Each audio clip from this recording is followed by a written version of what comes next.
Alright, greetings everyone. Retro Modern Gamer here, and today we have a compilation that was just released, the Castlevania Anniversary Collection, which I've been looking forward to ever since it was announced.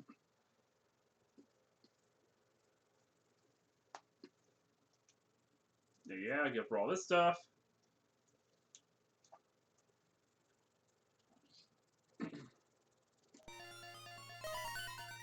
Here we are, with 8 games, spanning the early era of Castlevania, featuring pretty much all of the pre-Metroidvania games, with the exception of Rondo of Blood. Probably because it was just featured in that really weird compilation on the PS4. But anyway, I basically got this collection for this game, Castlevania Bloodlines. Because this is the first time this game has been re-released at all since the Genesis days. And it's basically the only one I didn't have. Well, one of the only ones I don't have. So this was a nice addition. Kid Dracula? I'll get to this eventually, though. But yeah, Castlevania Bloodlines, and that'll be the focus we have today.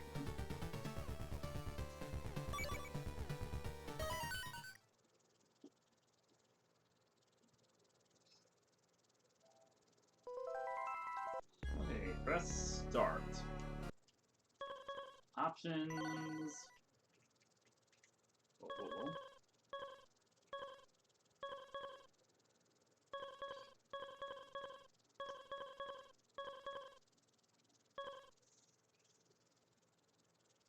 Okay, let's see how controls work. Things seem to be really fast.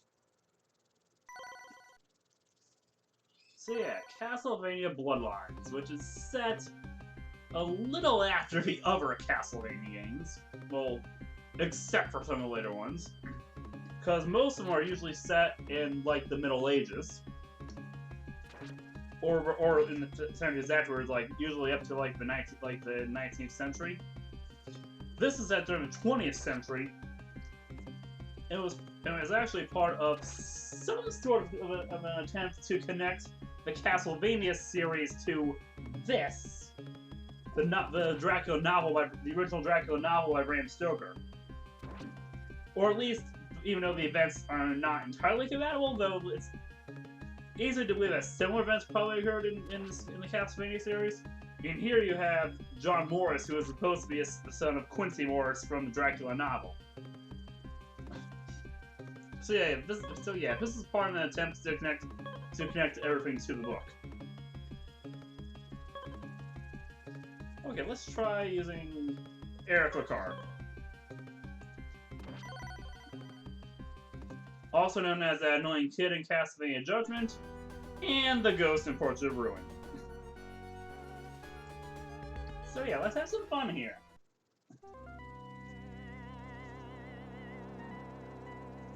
See how far we can get today.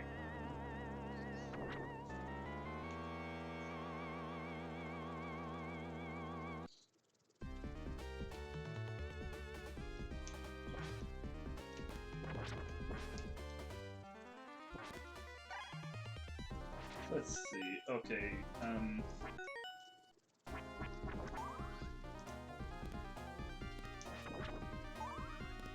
This control scheme isn't very good.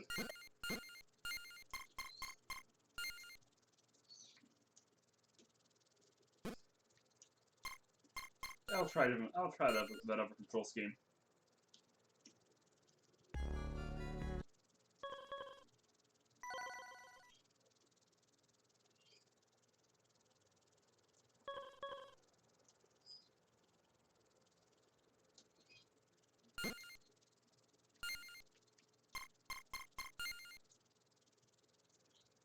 Let's jump.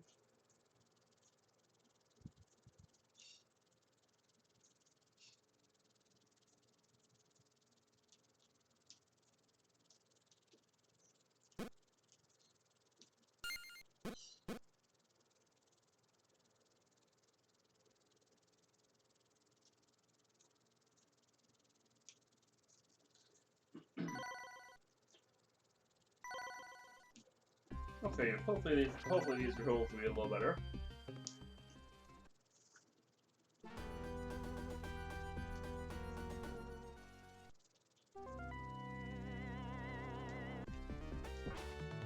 Ah, there we go. Being saying it's really weird trying to conflate controls from the Genesis era to modern controllers.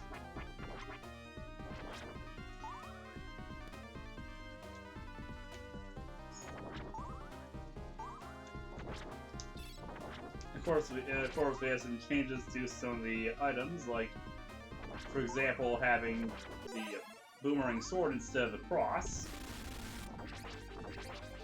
which I imagine might have been an attempt to get rid of some of the religious references, which I really don't understand because from what I understand, this game was released on Genesis so that Konami could avoid Nintendo's religious censorship.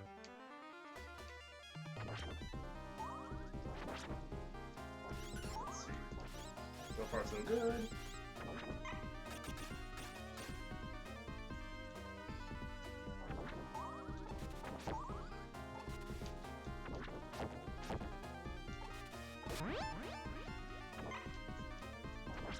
Yeah, it's definitely interesting to actually be able to play this game officially, considering that prior to prior to today, it was impossible to play this officially on anything besides Genesis. Which I feel is definitely a shame, considering this is one of the best games in the series.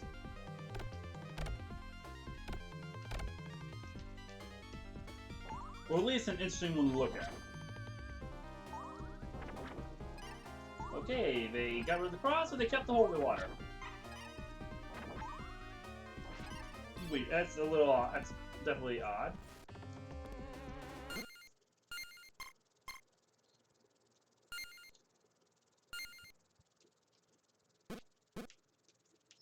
Hopefully it won't lead to...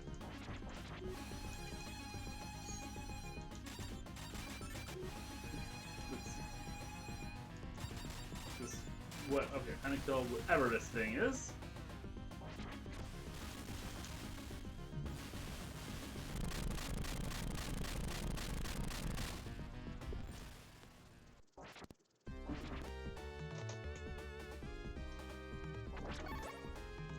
Yeah, I definitely always found it strange that they tried to connect... that Konami tried to connect the Castlevania game series to the original Bram Stoker novel. Yeah, especially after reading the novel a few times, it's definitely odd when there's a few things that are not very compatible with each other, like Dracula's personality being almost completely different.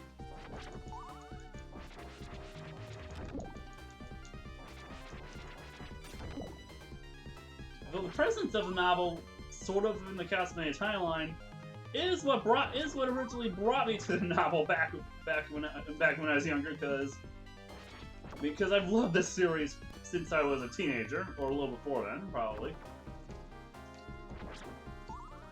And I found out that the main thing that brought me to the novel was the fact that Castlevania tried to connect to it. Yeah, that's an interesting thing to admit. So it did introduce me to one of the great pieces of classical literature. Not to mention a book that I do feel that people, especially Castlevania fans, should try to read. I mean, it's not that hard to find copies of the novel, especially since it's public domain in all regions, so just do a quick search online and I'm sure you can find an ebook in like a minute. Ow! That didn't go too well.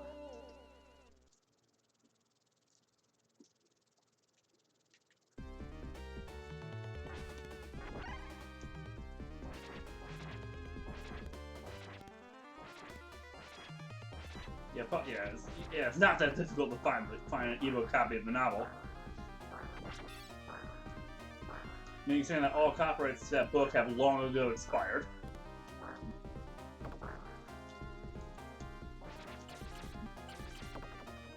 Hence why Dracula has been used in so often. Oh, come on, really? A run on stage.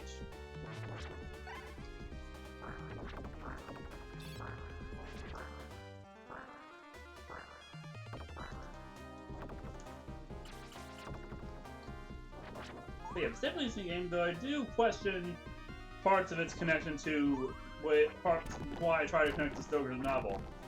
Or rather, why it made some of the changes it did if they tried to do so. Like having the events when Quincy Morris fights Dracula being set in 1897 when, even though that's when the book was published, the events were actually set, I believe 1893?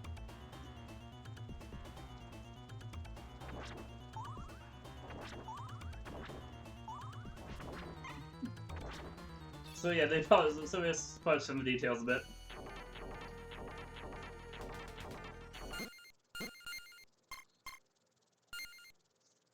There's also the question that even when connected to the novel, why connect it to Quincy Morris of all characters? And the only thing I can figure is the fact that we don't really know much about him in the book. And the fact that he's had experience of and the fact that the book mentioned that he had a past experience with vampires before fighting Dracula. That's the only thing I can figure. I believe this early 90s use of CG and 2D games. Which I've seen done, or at least attempted in quite a few games. Okay. There's some interesting results.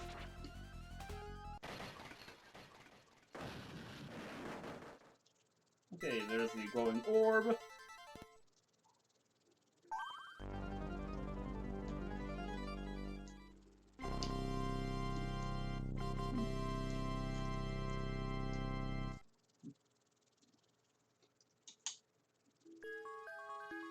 Press start to the next stage.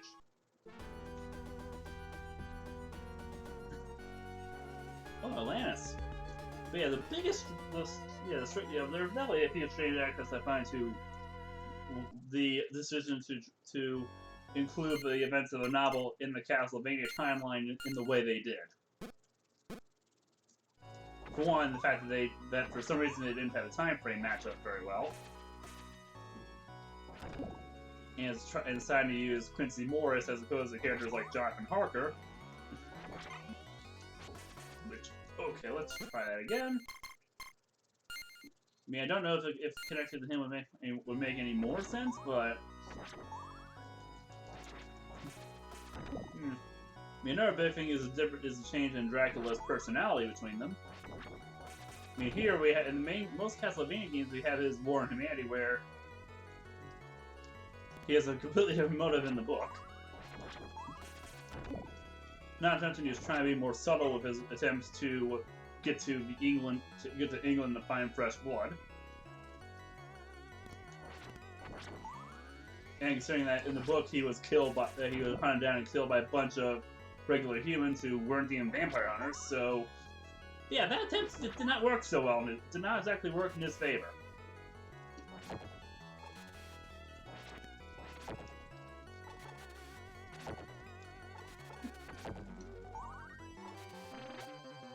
And considering that he was killed by 2 people in the book, well, Quincy Morris being one of them in the other. Oh no, not this section.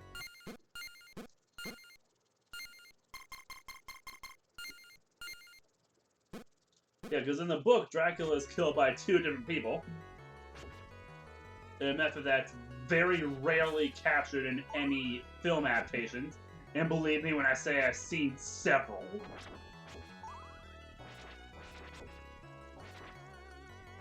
And none of them really capture the moment of Dracula's death very well. Basically, at the end of the novel, the two characters, Quincy Morris and Jonathan Harker, are the ones who deal the killing blows, with Quincy Morris stabbing him with a Bowie knife, and at the same time, John Harker cuts off his head, and that's the end of him. Yeah, I think the Castlevania timeline, I mentioned, make it so in their world, in their timeline, that the one who killed him was Quincy with a stake or something. Yeah, not sure all the details that was supposed to be. You know, in the book, it was most likely Harker who did the final blow.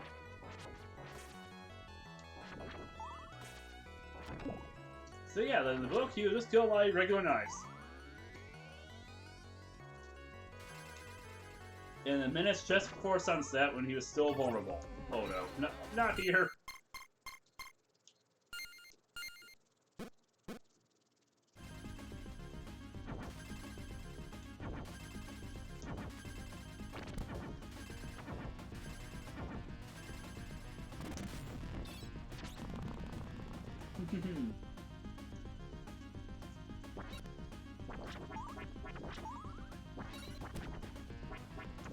But yeah, there's definitely been, there's always been some sort of great charm to the Castlevania series. Oh no. Eric, run.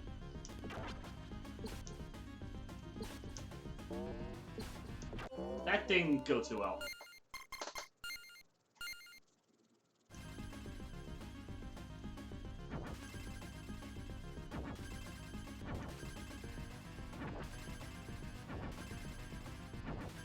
Gotcha.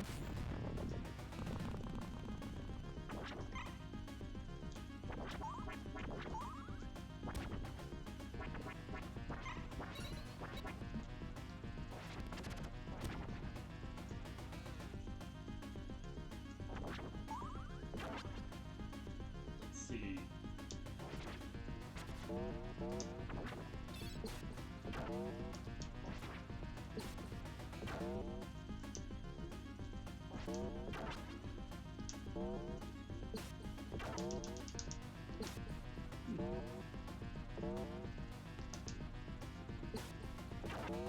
Here we go. You know, I did find interesting that Konami has never released Castlevania Bloodlines before now. Though about a decade ago, they released a sequel, no, a little more than, in the form of Portrait of Ruin, featuring Jonathan Morris, the son of John Morris from this game. And as I had mentioned earlier, the stream featuring Eric Ricard here as a ghost.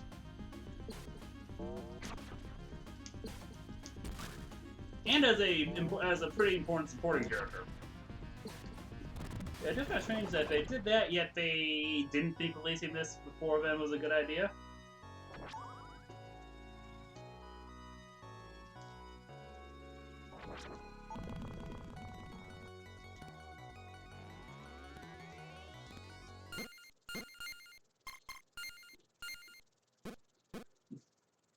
But yeah, this is definitely a fun game. Oh no, Medusa heads. Bane of gamers the world over. In a series where it seems like it probably has more popularity in the West than in Japan, which does make sense given that Dracula is a character from the West, is one of the most famous characters of Western literature, and usually viewed as one of the forefathers of the modern horror genre. Between that and Frankenstein, with the two characters somehow always being conflated together, probably thanks to Universal and all their monster movies. I mean, considering that definitely didn't come from the books, considering that Mary Shelley and Bram Stoker weren't even contemporaries. I mean, Frankenstein and Dracula were separated by were published about 80 years apart. So not even close to being together. I mean, Frankenstein just recently celebrated its 200th anniversary. I mean, it was published in 1818. Oh, that's not a good idea. That wasn't good. Yeah, Frankenstein was published in 1818 and Dracula in 1897. That's a bit of time between the two books.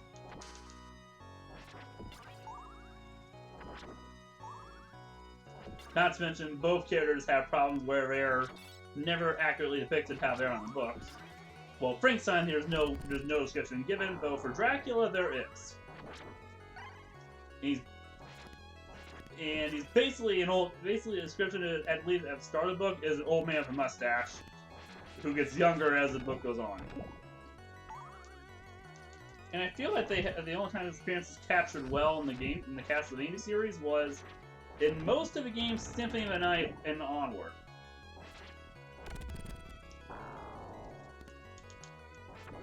But you saying that before then they mainly were using the appearances from the movie versions, namely the Bela Lugosi, Christopher Lee Draculas, which is not to fault them, considering both those actors did decent jobs in the role. Especially Christopher Lee, considering he played the role over roughly 10 times. Yeah, I think 10 times over the course of his life. Yeah, 9 times for Hammer and once in a completely unrelated Dracula project, which is the closest I've ever seen in a movie. Is probably the closest I've seen to an actual depiction of him in the book. A close second goes to the Gary Oldman version. So wait, why am I talking Dracula adaptations when I'm playing Castlevania? Well, I guess it goes hand in hand. And rambling about classic horror novels.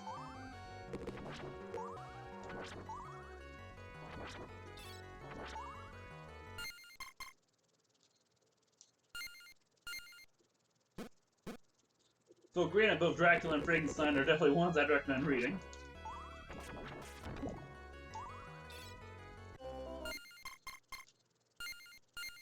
Yeah, though I've noticed that I think that out of the two, I find Frankenstein to be a bit more terrifying.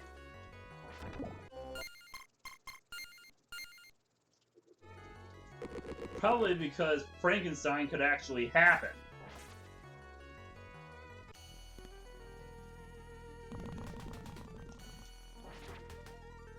I mean, considering it's more scientific, whereas Dracula is more supernatural.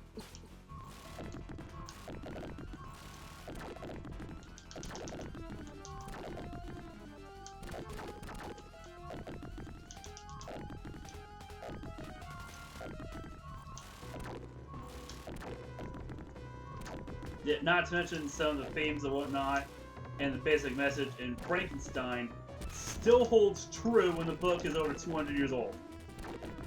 And that either speaks to human society as a whole, or just how powerful. Oh, come on! Oh, come on, really? One hit down and I die.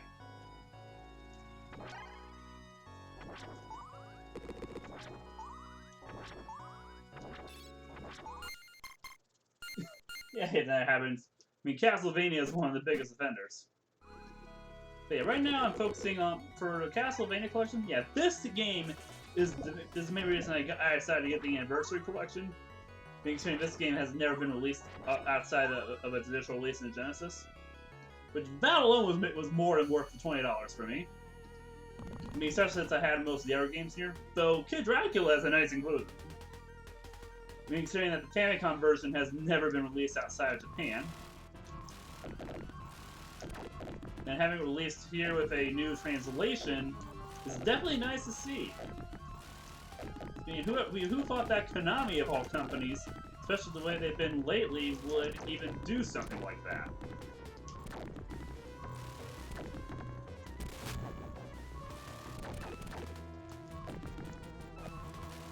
You know, with the way they've been tanking their reputation over the last several years.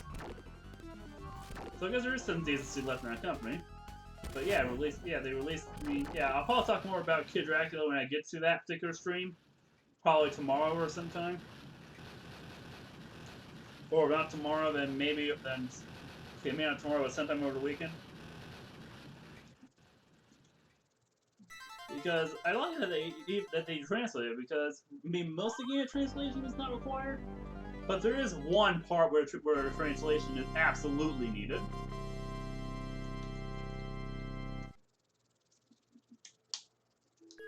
Yeah, not to mention I glanced through bits of Kid Dracula, and I've already seen some of the parts and there's one part where I was curious what they're going to do, and they did exactly what I thought they were going to do.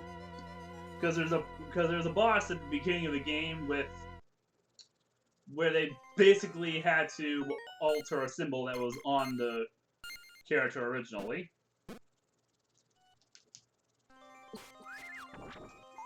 And I'm sure some of you know exactly what symbol I'm talking about. It's a symbol that's been pretty much destroyed, where any good from it has been pretty much destroyed forever in the West, though not so much in Japan.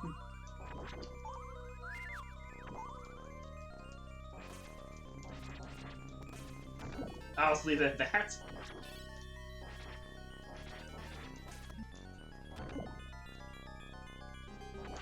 Okay, time for harpies. Yeah, I definitely like their mixture of mythological and some literary features. Yeah, for not just this, but for the entirety of Castlevania. I mean, obviously you have Dracula. The literary character who is somewhat inspired by an actual person, even though the actual connection between it's doubtful that there was ever actual intentional. Never mind. So I doubt there was ever any intentional connection on Stoker's behalf between Count Dracula and Vlad Tepes.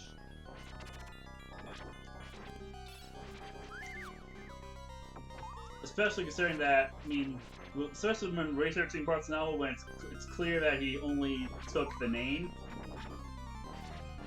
Yeah, Stoker's. Ugh!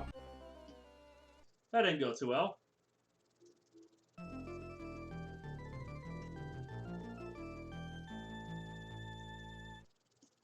Yeah, it was clear that the main thing that Stoker took was just the name. I think the character's original name was supposed to be Count Vampire or something. Oh, it's good. It starts from where I left off.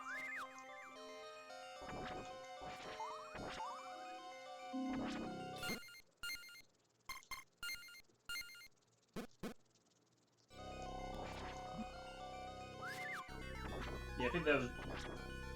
Yeah, then he found the name Dracula and decided to use that, while attempting some way to connect it to the historical Dracula.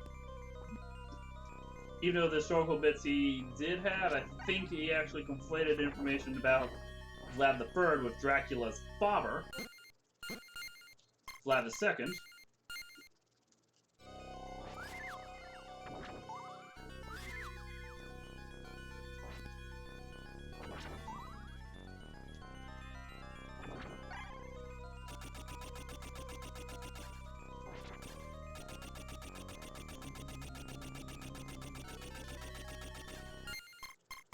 Oh yeah, I forgot where this comes in.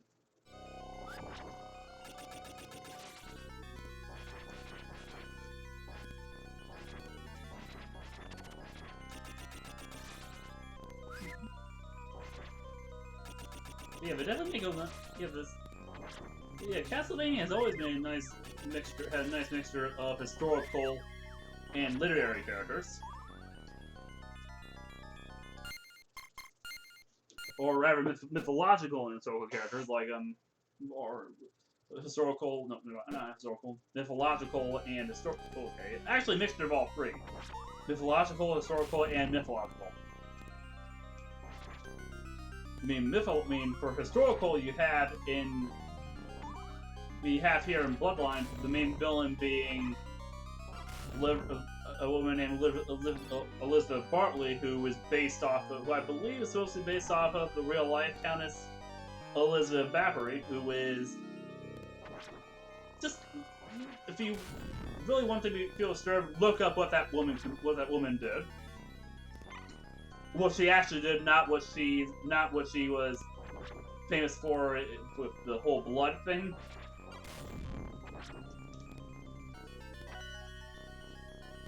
Where that part is most likely not true, but this woman is considered one of the earliest known serial killers. I'll just leave it at that.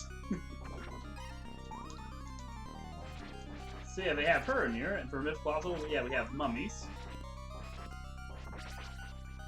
which probably also came from the whole Universal thing.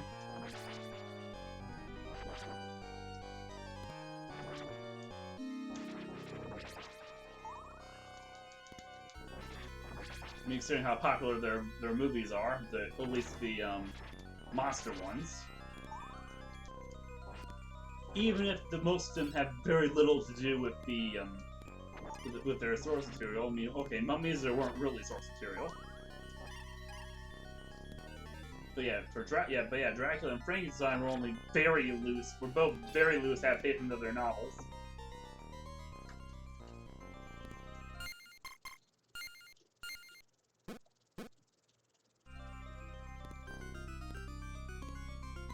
Yeah, then there's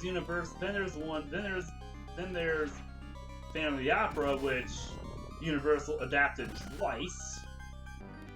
Once with the famous 20s version, and once again with the 40s, with the version from the 40s. With the 20s one being probably the closest adaptation of the book that exists. Okay, that didn't go too well. And the 40s one was severe. Took a lot of liberties. And yet the 40s one is always the main one that Universal always releases. Despite usually considering the Lon Chaney one as part of their monster thing. So anyway, I wonder why they've never had the Phantom of the Opera in any of the Castlevania games.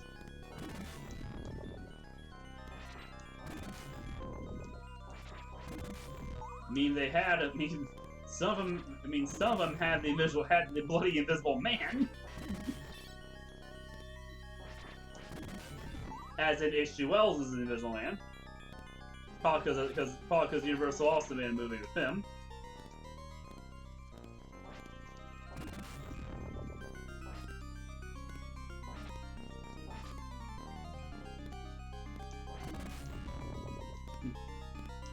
So yeah.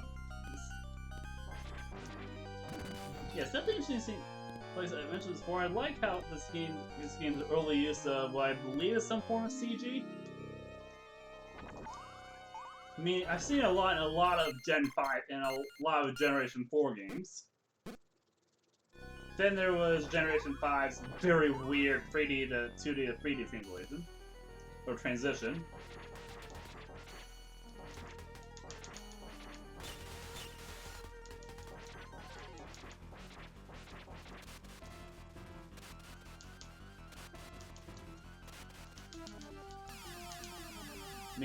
Because parts of the gaming history are definitely interesting. I mean, to me, an interesting one is definitely the Generation 5 and all different consoles. I mean, whether it's the graphical limitations of the whether it's Nintendo's really stupid mistake with having cartridges for Nintendo 64.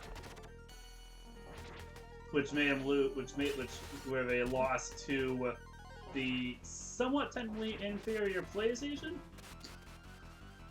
where developers were able, despite the graphical inferiority, were able to do a lot more of the system. If the amount of RPGs on that system were anything to go by. Down to games like Castlevania, Symphony of the Night, which was way better than the two N64 offerings. I mean, I have both the N64 offerings, but I'm not going to go anywhere near those things.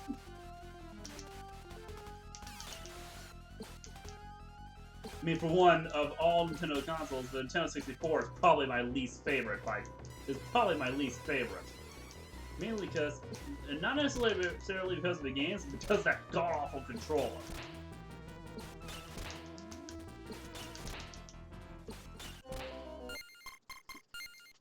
Yeah, Sony definitely had me that time.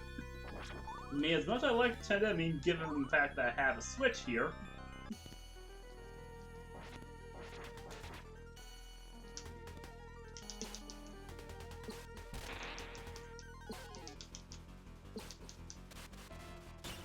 And the fact that right next to it I have just about every console they ever had, or at least, or either the originals are clones of all their systems except for the Wii U. I mean, even though I definitely am personally that the Nintendo 64 is definitely their weakest link, console quality wise.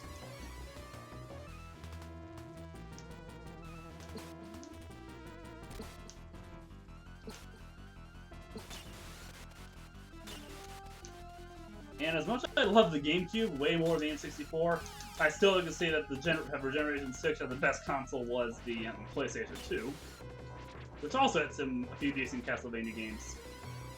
I mean, I haven't played much of Curse of Darkness to have much opinion about it, but I love Land of Innocence. And it's an interesting take on Dracula's origin. Okay, that's all done.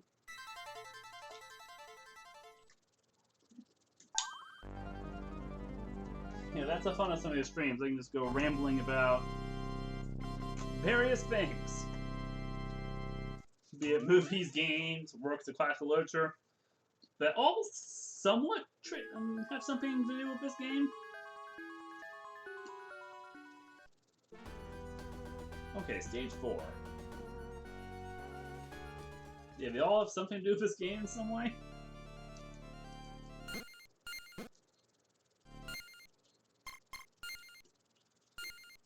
But yeah, this is a pretty nicely put to. Hold on. Let me change the display settings. Is it possibly?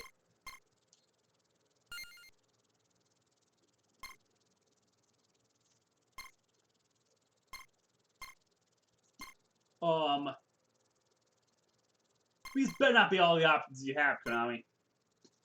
Can you have 4 free without the scan lines, please?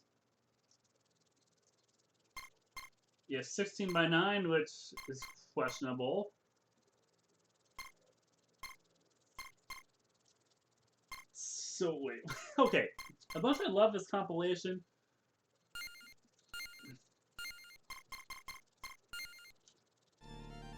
that's probably has the most questionable thing I've seen. Why no 4 free without scan lines? Because for games this old, there's no way I'm playing in 16:9. Because a lot of early old games look really terrible in 16:9. Because they're all stretched to hell and back.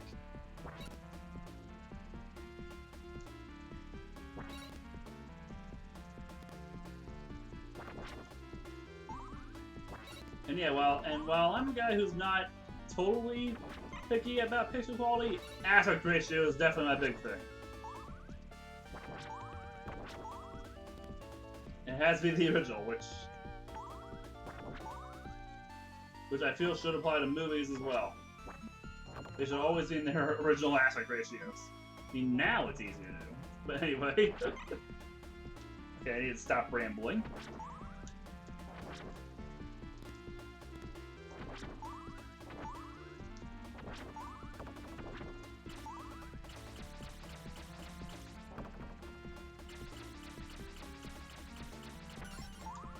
But yeah, it's definitely nice to actually...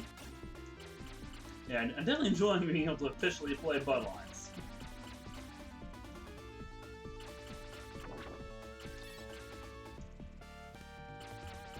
Yeah, now Konami, can you do a similar collection of all Metroidvania games, please? I mean, yeah, many of them aren't anywhere near as old as this, but I feel a lot of them could use re-release. Especially since some of the original cartridges can cost a bundle.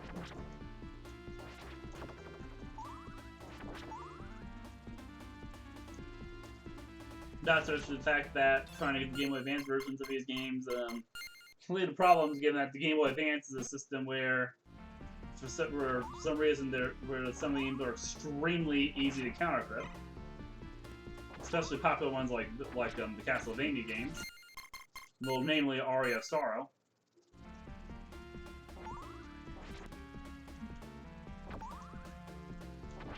Not that the other 2 Game Boy Advance games weren't bad.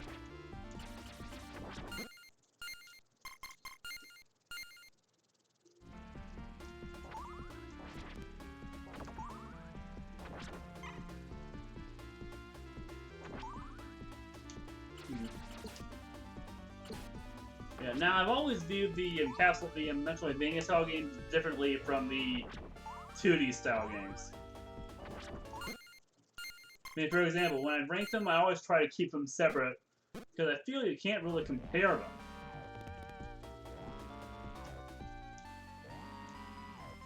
I mean, even though they are the same series and they share some gameplay elements in common,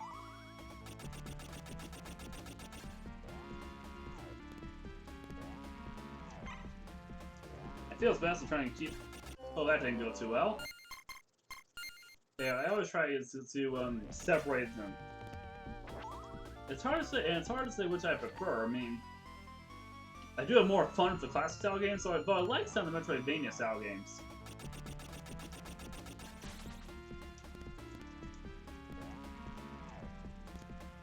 Now, and as much as I enjoy some of the 3D ones, they aren't anywhere close to being in my top picks of the series.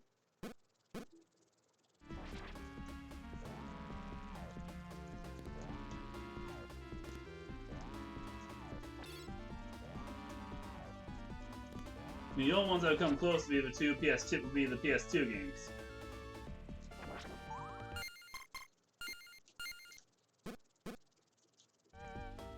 So yeah, of the classic style games, yeah, my favorite by far is Rondo of Blood.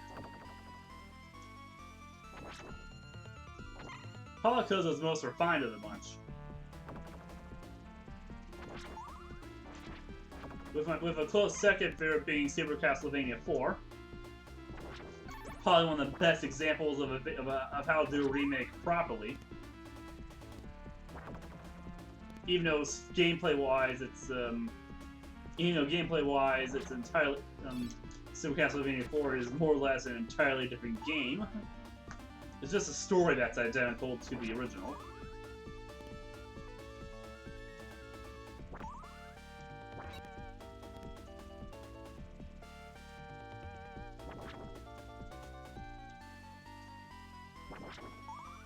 Yeah, and welcome to the one thing that every Castlevania game has, a bloody clock tower.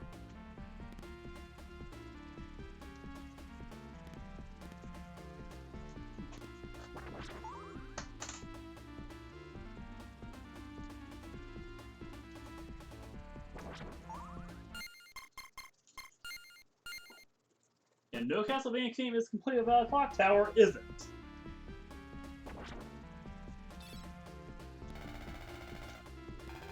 Okay, this is interesting.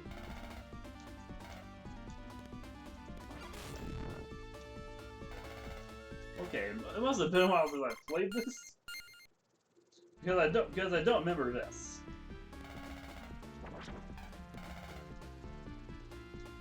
Now I'll say this, now probably couldn't possibly be a better time to be a Castlevania fan.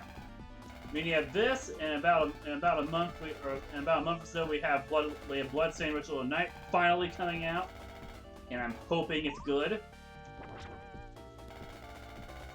I mean, given some tragedies we've had of these Kickstarter games based on from established directors, we need something good to establish some sort of decency with that. I mean, we have Mighty No. 9, which was, while not terrible, wasn't very good either. Not to mention horribly mismanaged. I mean, yeah. Then there was Ukulele, which I think was a little, from what I've seen of it, was a little too stuck in the 90s. You know, I'm not exactly the target audience for it because I'm not a huge fan of 3D platformers, especially early 90s ones.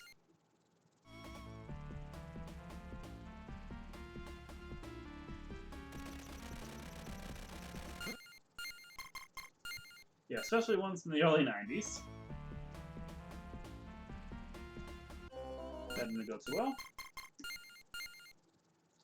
And Bloodstained has all sorts of delays. Even though they did have that release Curse of the Moon last year, which I felt was excellent. And if that's a harbinger of things to come, we're definitely in for a treat.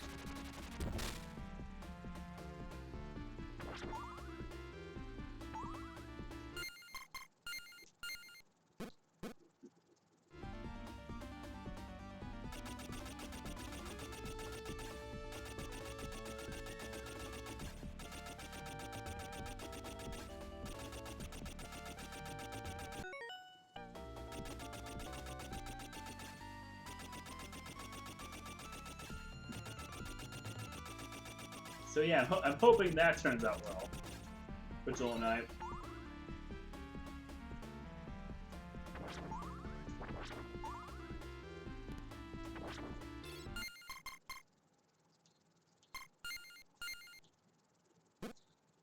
And see what Igarashi can do now without Konami.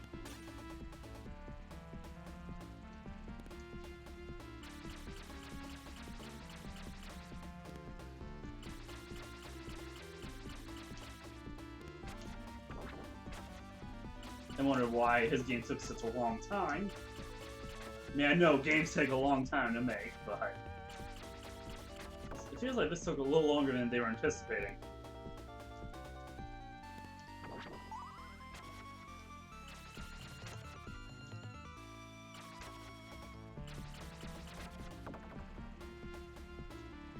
And it's interesting to see some of Igarashi's choices. Like one that I can't entirely stop faulting for is his decision not to include Dracula. I mean, saying that there's nothing stopping him from using the character because Dracula wasn't even Konami's creation.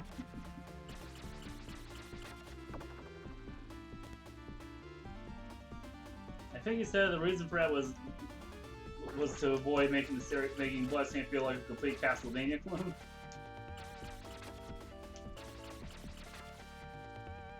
Which would probably mean that probably means there'll be someone down the line who wants to make a clone of Castlevania featuring Dracula.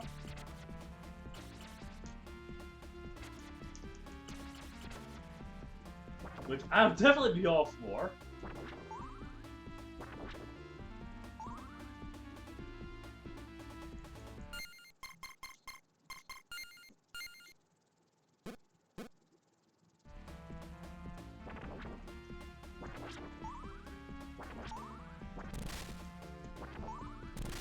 What the heck is going on here?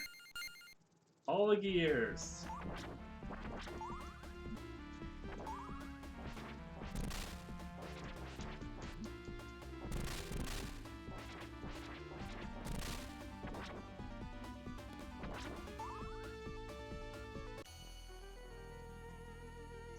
Oh no, this thing. One of the most obvious uses of CG I've seen. Well, like I said, yeah, but yeah, we are talking about an early 90s game.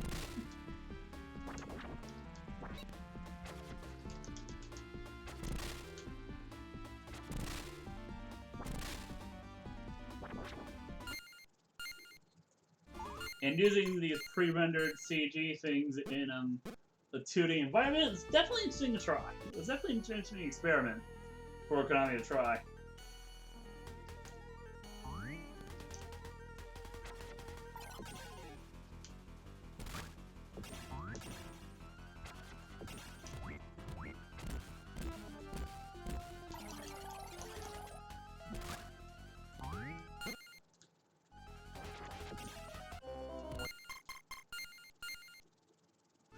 Okay, take... I lost count of how many takes this is. Take 3, I think.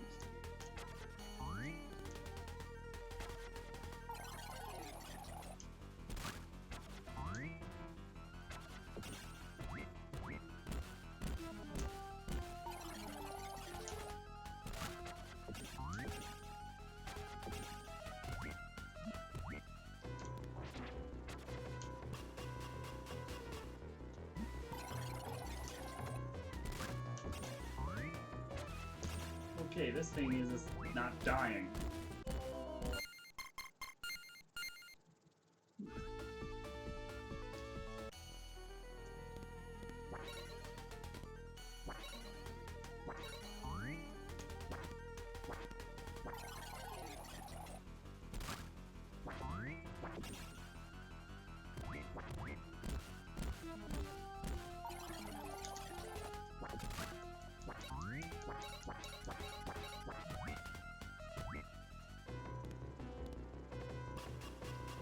Okay, this is number here, and this fist does a lot more damage.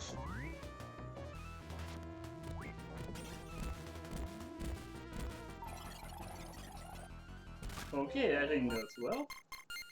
Again, take 4 or 5 or whatever it says. I stopped counting.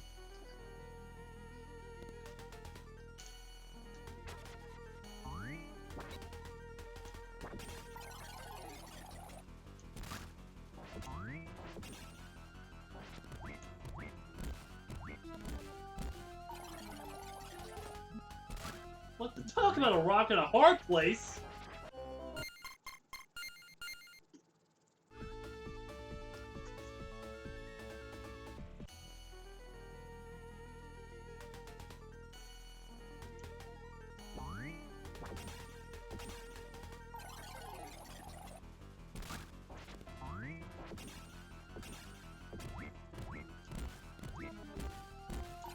Okay, I can't avoid that no matter what I do.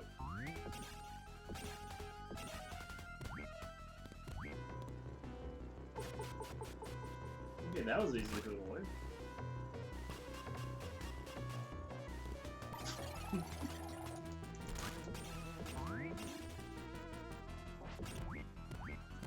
Man, have we gotten better at CG since then, since the 90s. Then again, it is easy to forget just how long ago the 90s were. Meaning considering that in a little over 6 months, 1990 would be 30 years ago.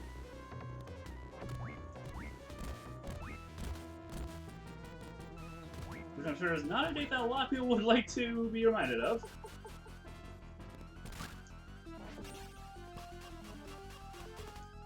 What the?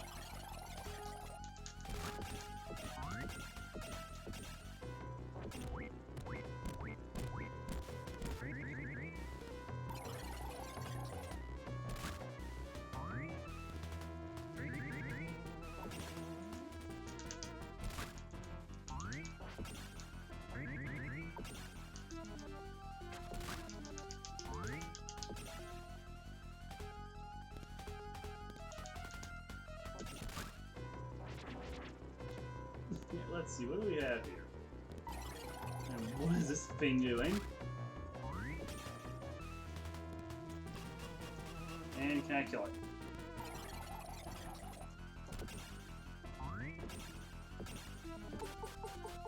Yeah, having these more modern things in Castlevania is definitely interesting to see.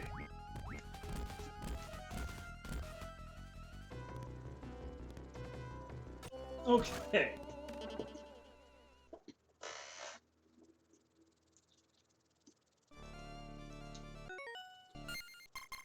Okay, I'll try this. Full thing of health.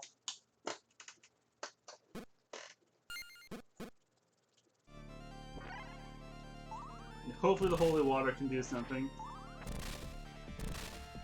Or what they kind of call it in the early Castlevania novels? Or not novels, early Castlevania games? Fire, in the manuals, fire alarms?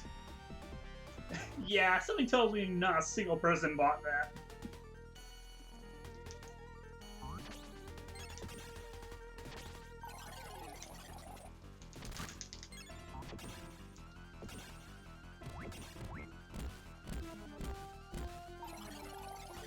Yeah, something tells me that no one bought that for an instant.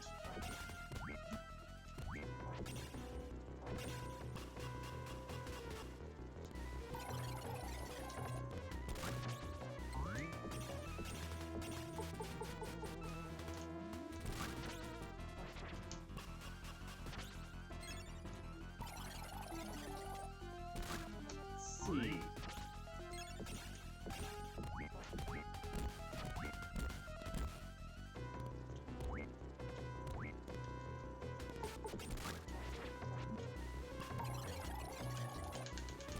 Okay, do I have you now?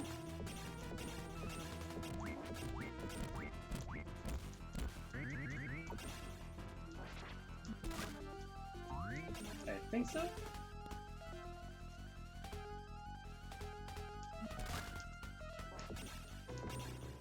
Sweet.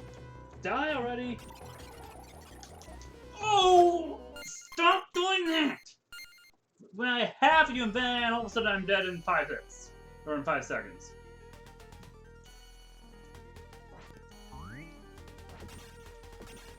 Now, when it comes to a lot of older games, yeah, Castlevania is one of the few that I can say is legitimately hard. Minus the nerfed up American release of Dracula's Curse.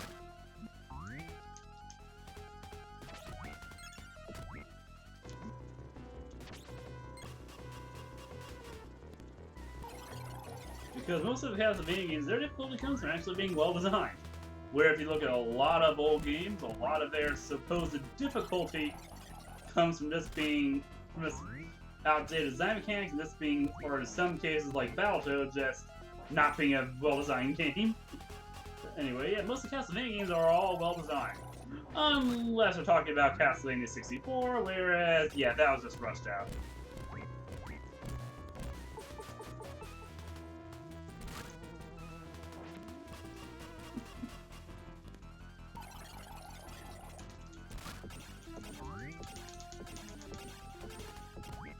Okay, making some progress.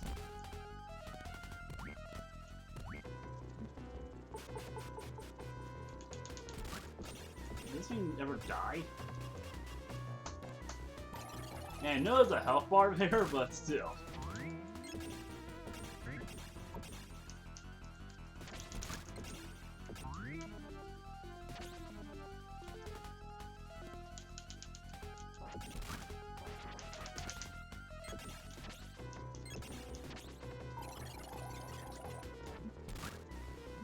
Well, there I feel like I was trapped. Yeah, this guy's definitely never been an easy boss.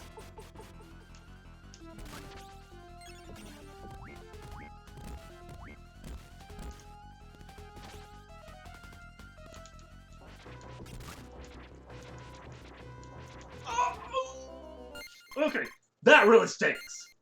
When you're at the end boss, when you're at the bloody boss, 1 hit to go and get out.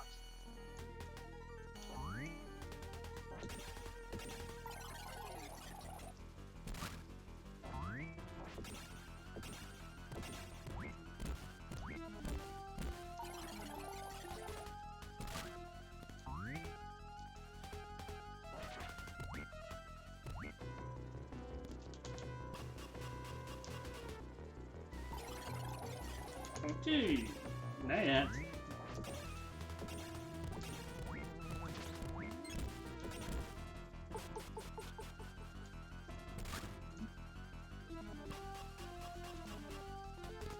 What the heck? Now I feel like I've lost control.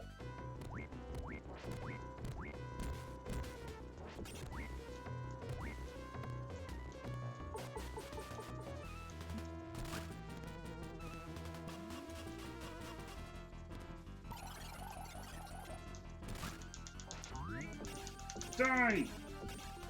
Giant cog monster.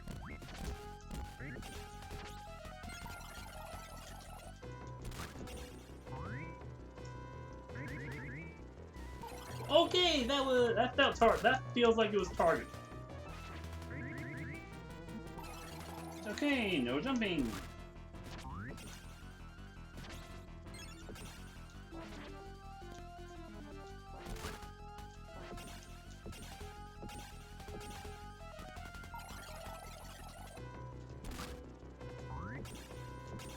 Gotcha! Yes, the cog monster is dead.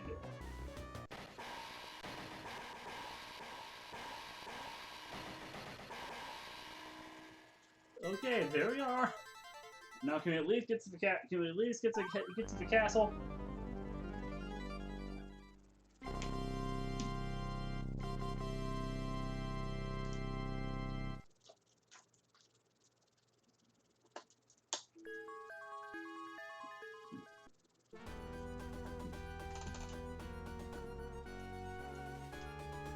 Oh, Versailles.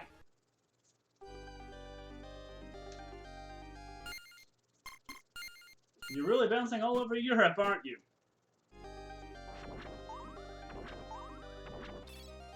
Well, I wonder if that might have been a loose attempt to to have something resembling what we see in the book.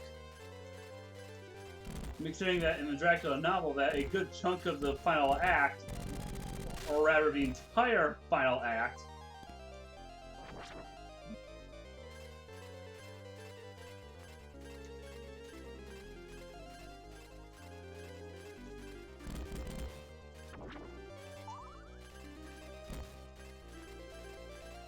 yeah, right. Yeah, the entire final act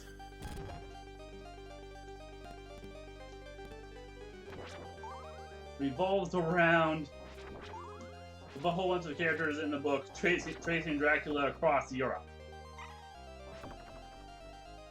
before they trace him to his castle in Transylvania. Yeah, weird place for a Wallachian prince to have his castle at, isn't it? In a region not even his own.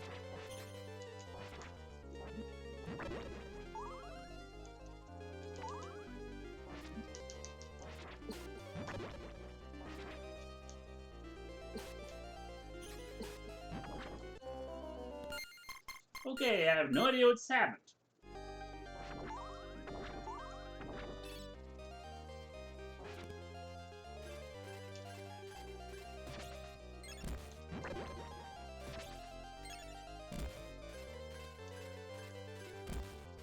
Okay,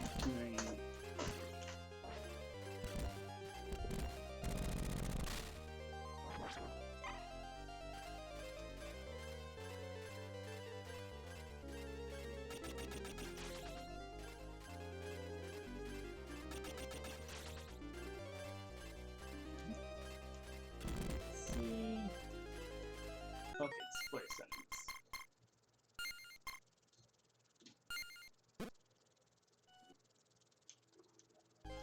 Okay, that's better.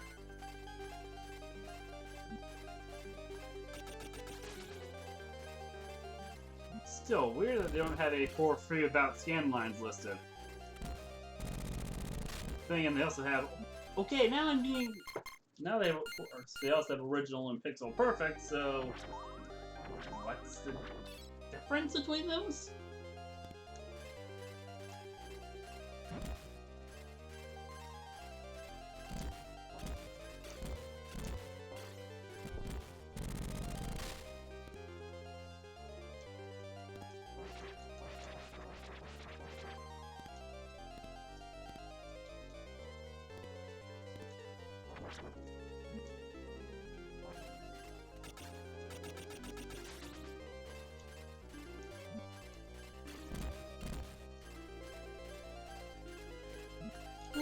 Okay, I can't skip through without getting hit. Isn't that lovely?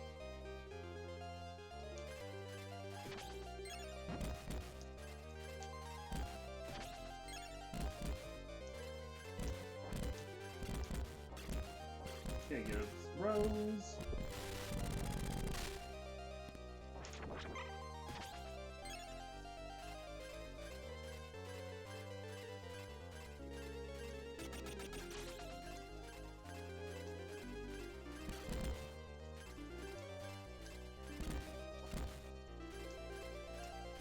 Okay, so far I'm doing good.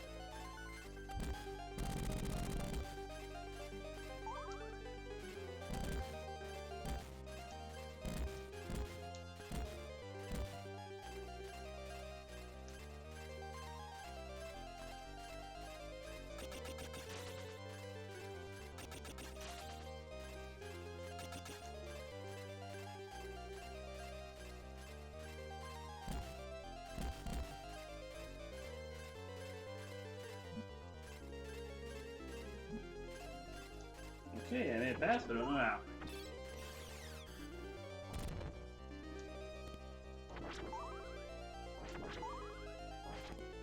Oh, the red skeleton! Don't die.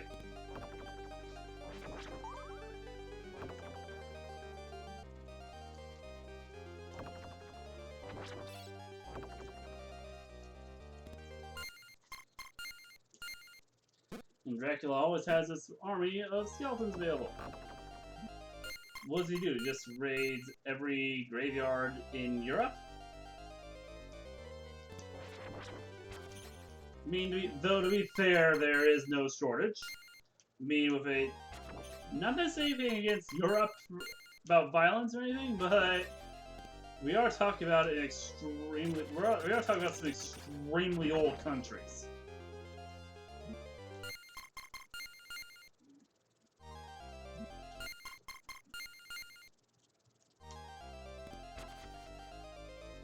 What the heck is touching? What the heck keeps killing me?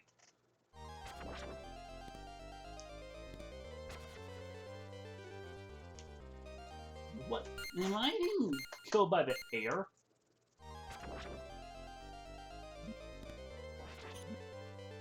Okay, you can't get past.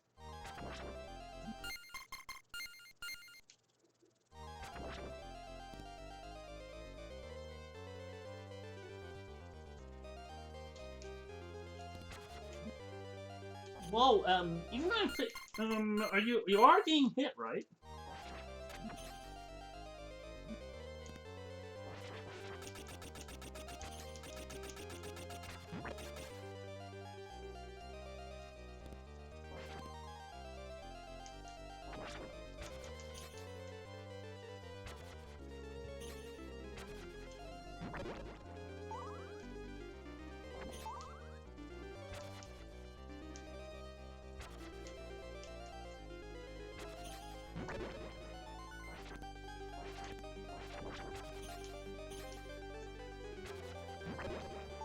Okay, I don't know what I did, but I did it! Now we're in the Palace of Versailles. Oh! Color bleed, really?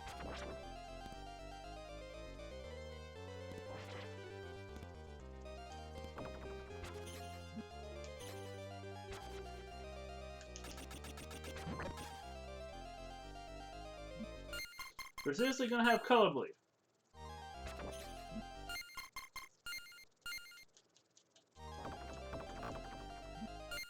Okay, one attack at a time, please. What the?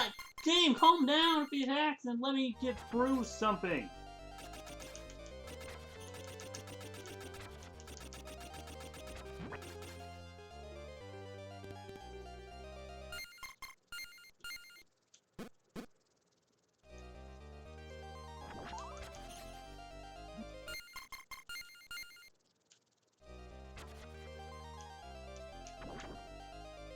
Whoa, that's slow down. What the heck is going on? I keep getting clobbered.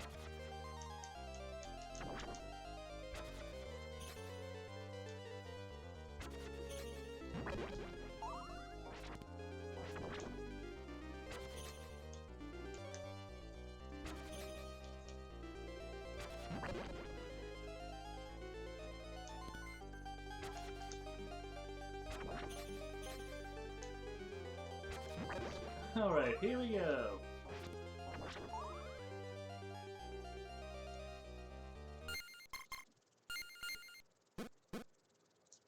Okay, I can see a chandelier, but barely.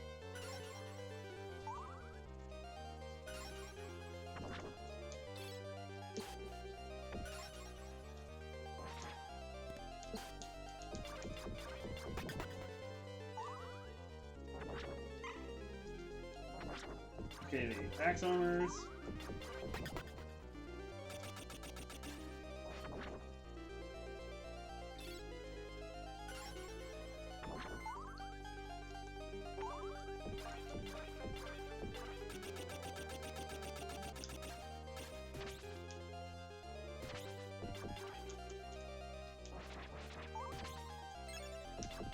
When I get holy water.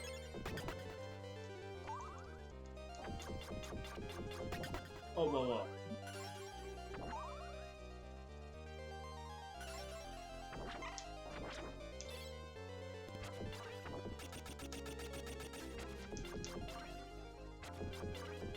There we go.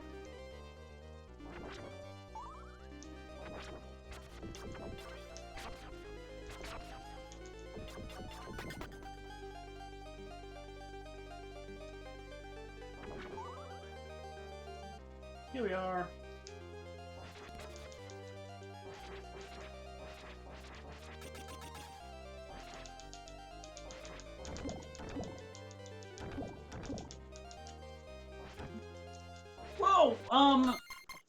cross wires. I jump and you can't seem to jump and attack at the same time. Oh, yes, you can.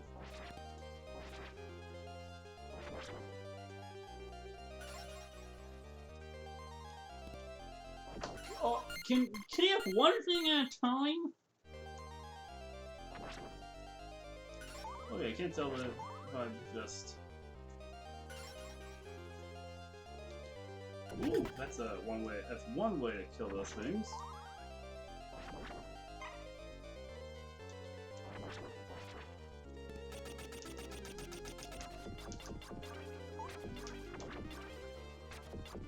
Not touching holy water. Pay more attention to my surroundings.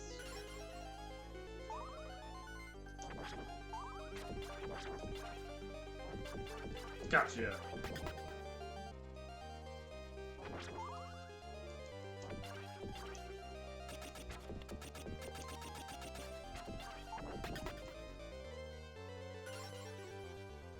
There we go.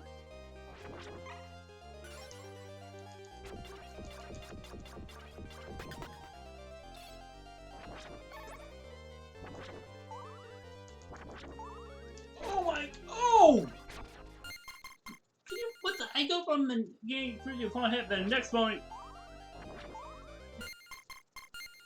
So I'm trying to have as much health as possible when I get to the boss.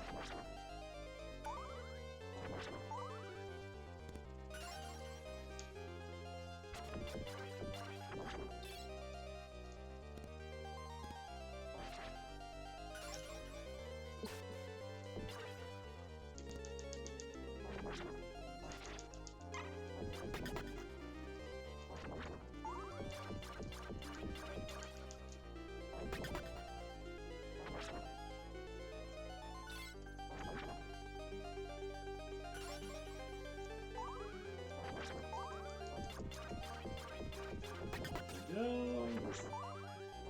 Moseying on through.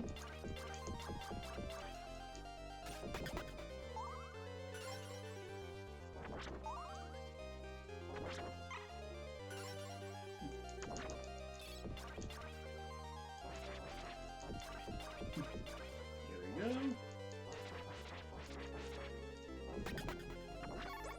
Oh, nice.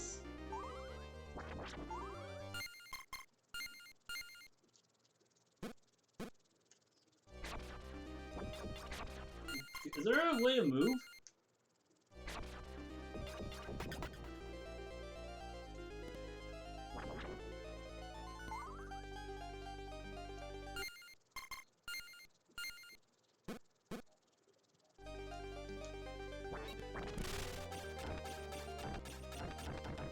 Okay, that thing is done.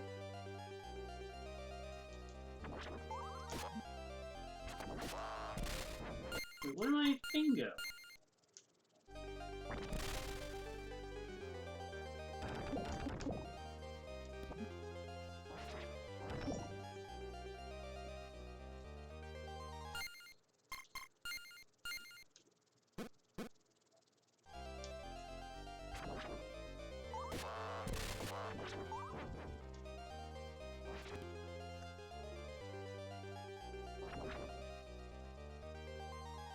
Let's see, can I make it across?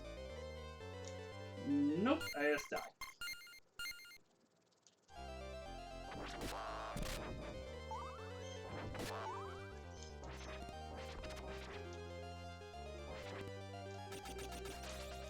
Oh, that was timed!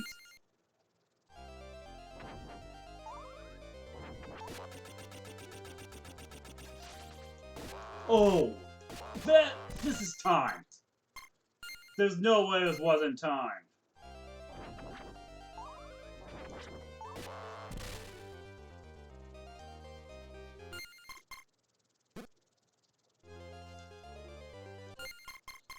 Yeah, leave the jump just right.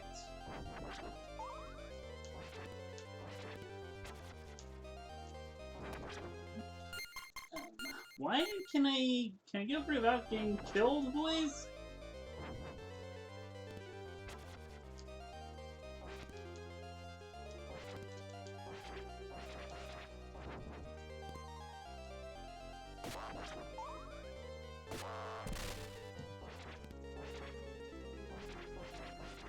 this thing never die?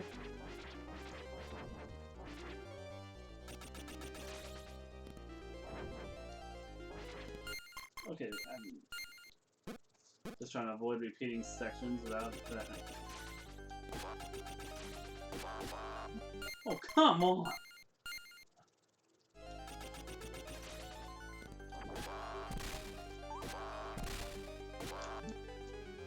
Whoa, whoa, whoa! Calm down, game!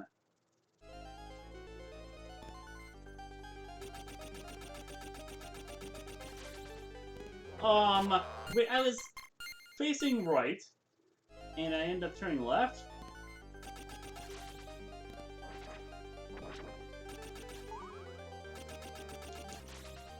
You turn right as I move!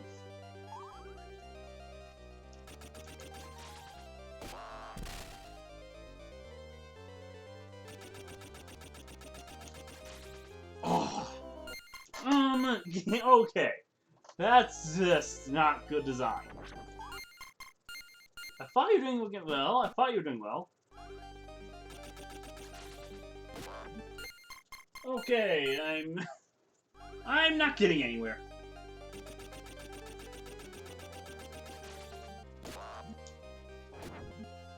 And considering I can't seem to play without being killed.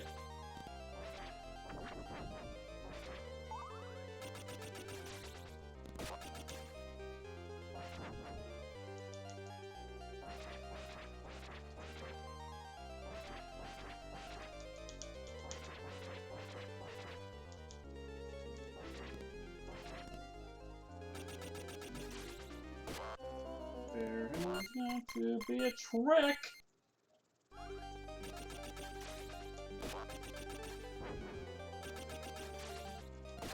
That's it. Duck.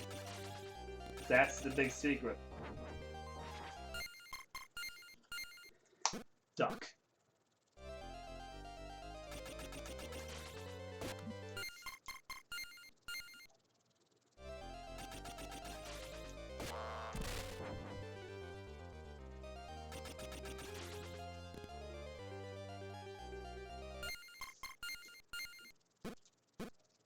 See what we have in this one. Okay, holy water. Oh no, flea men. Or crab creatures? They move like the flea men.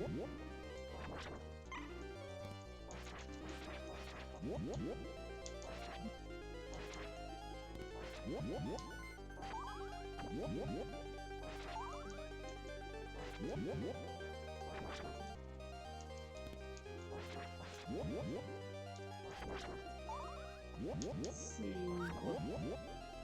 Oh, Rainier destroys all the enemies in the screen.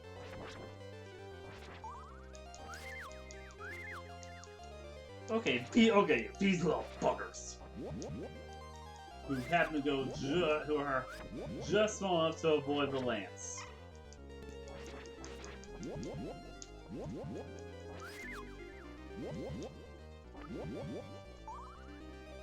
Here we go. And we have this stairway.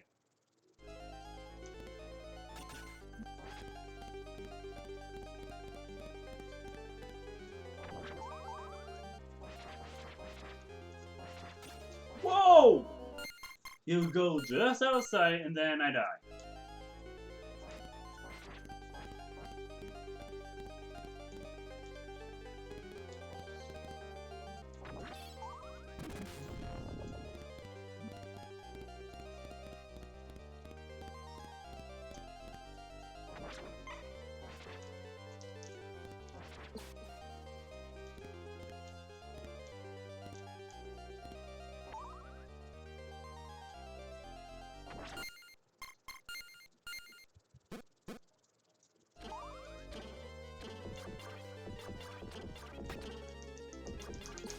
Die. Oh, you can die. You just don't die, do ya?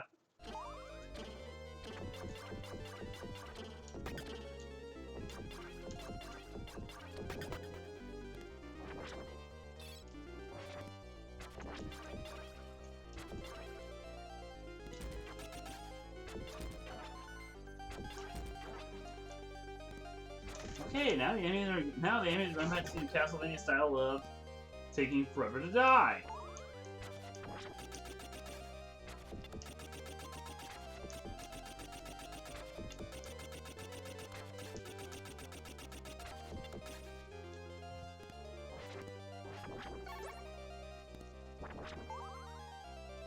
Whoa! What the hell was that? Okay, either...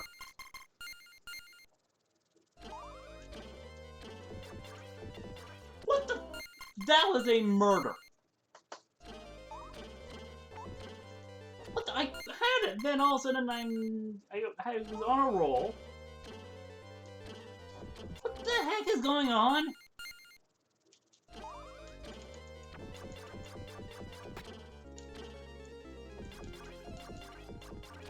What the heck? I was on a roll, and then I trailed off. In the same room. Oh my... What the heck am I doing wrong?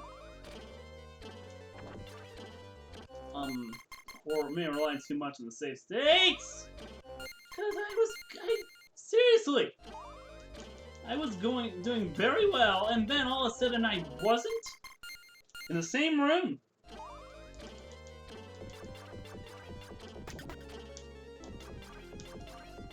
Maybe I'm still going off the momentum from the last one.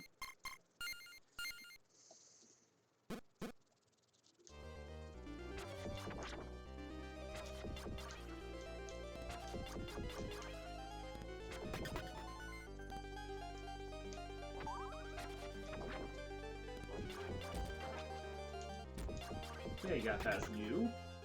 Now I'm just saying the motorcycle guy.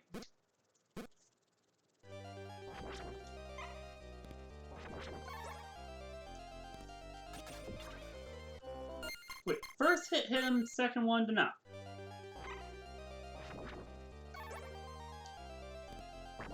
Ooh, that does something. Wow, you...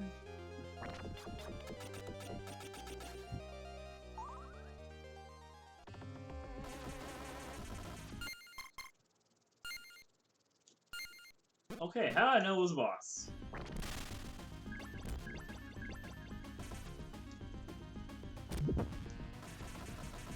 That I got killed without even hitting.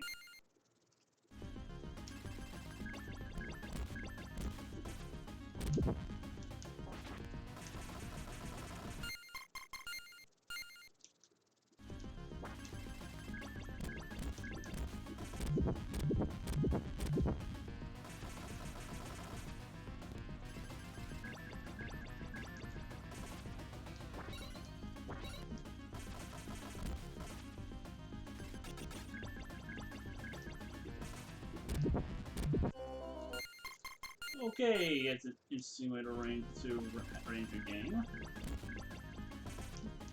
Whoa! Wait, what? I couldn't see that.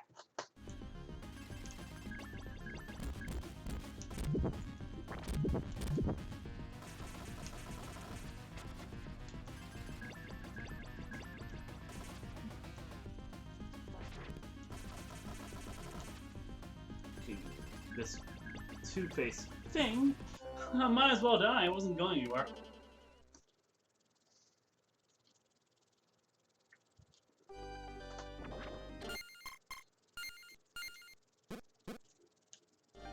And right back to square one.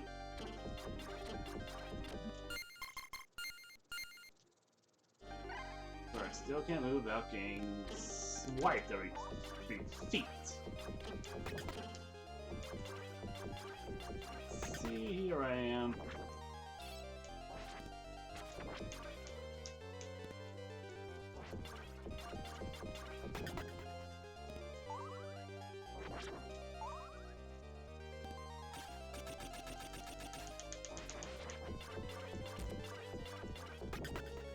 Here we go.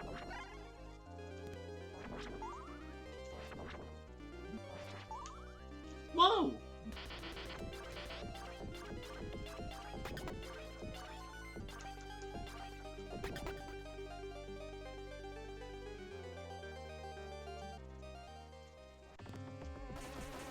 try this again. Hopefully I can kill this thing this time. Oh my, I'm getting creamed.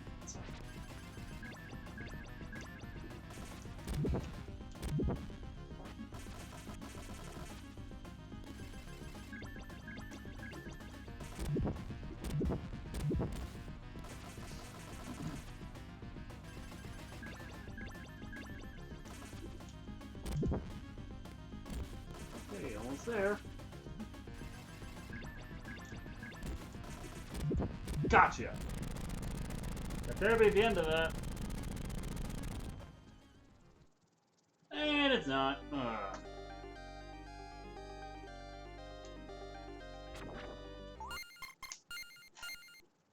You don't know when to give. You don't know when to let up, do you? Well, there has to be a challenge somewhere.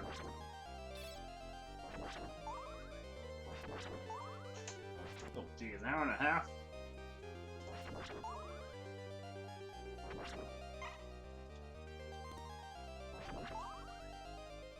Oh no.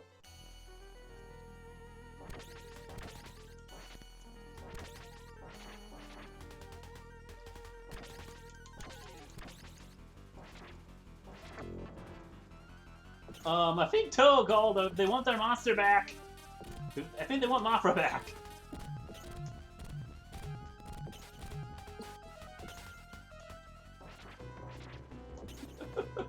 But it's Mafra. It's bloody Mafra.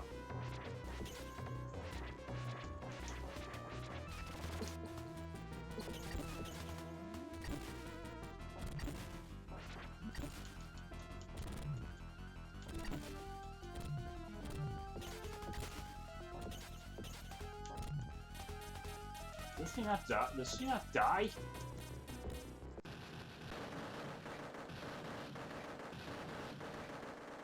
See you, Mafra knockoff. Oh, there we go.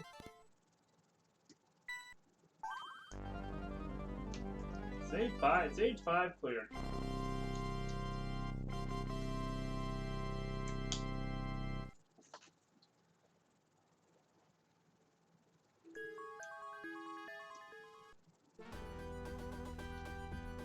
Oh no, here we are. With a castle, another castle.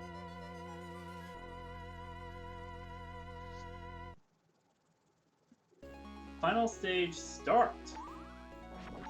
Oh, so I just fought Battery.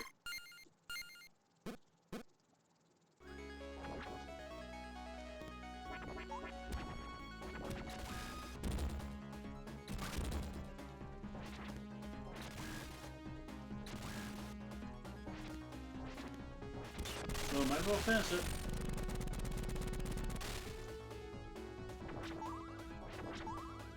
Oh, this one.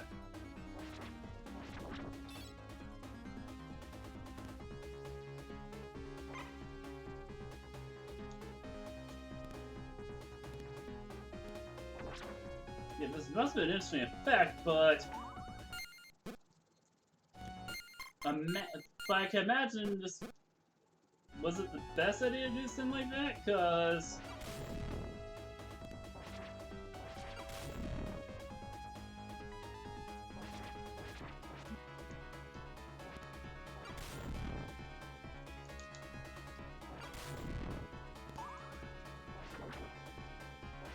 this could almost create the effect of your TV looking like it's broken.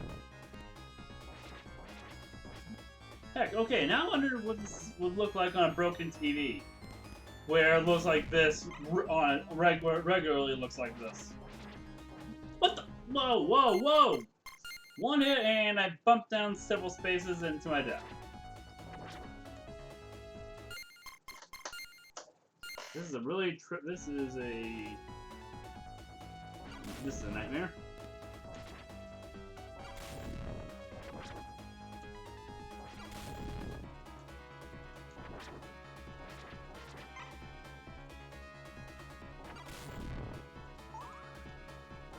Okay, what the? Ugh. Okay, This is really, really messing up my mind.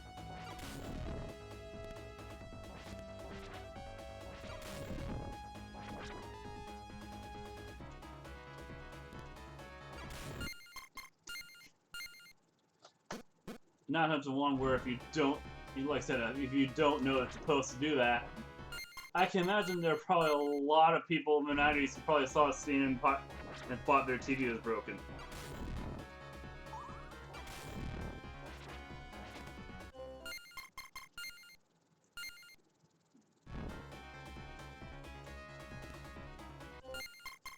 Wait a second, why am I missing?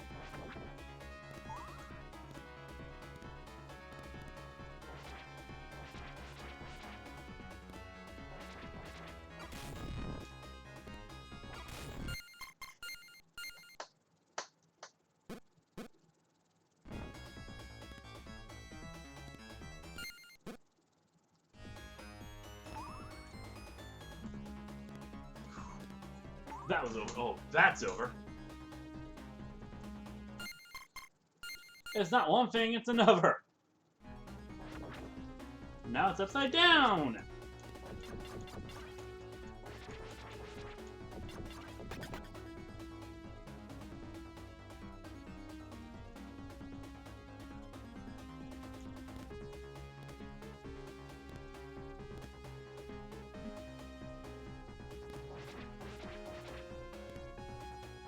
So apparently messing with TV filters was a thing for a bit.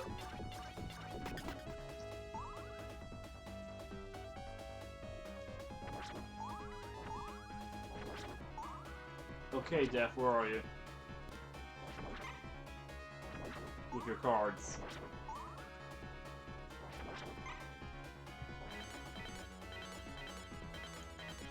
Okay, that thing is dead. What the heck?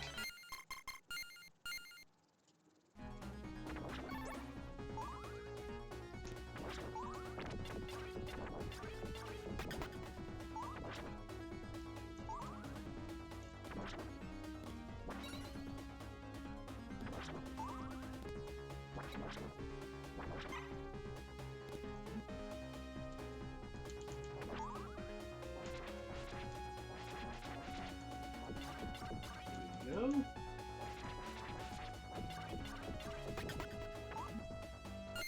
Okay,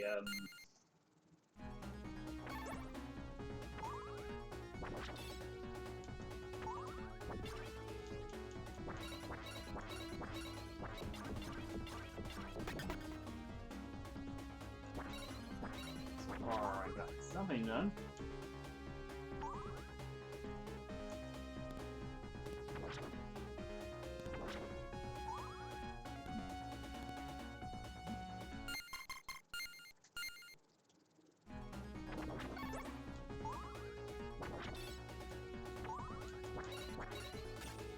Okay, so I go from getting through most of this section without getting hit to getting hit every 5 feet.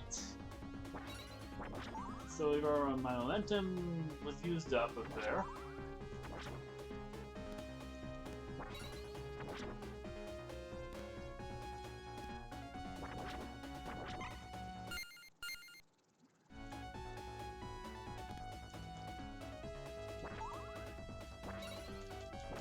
Okay, there we go.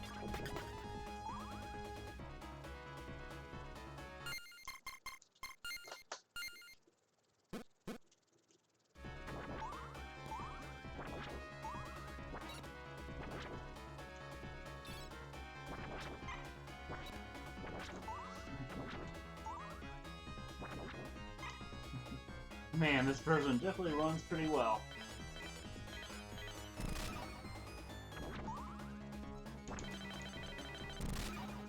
Okay, guys, where are you coming from?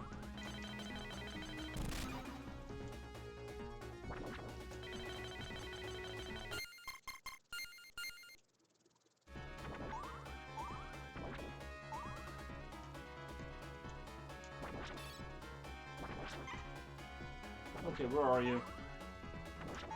I'm ready for you now.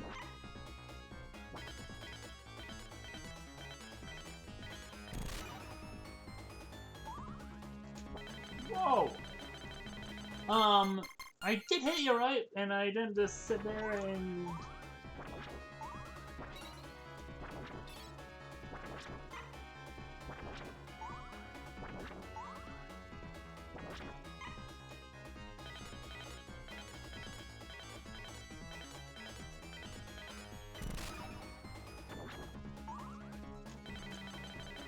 Here we are.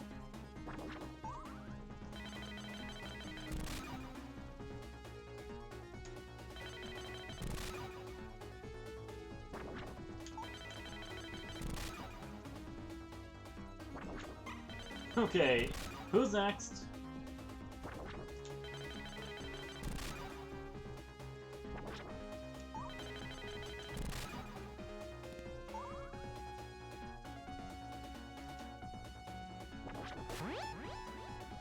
that all of them? Yes, it is. Yes, it is. Ah, the stairway.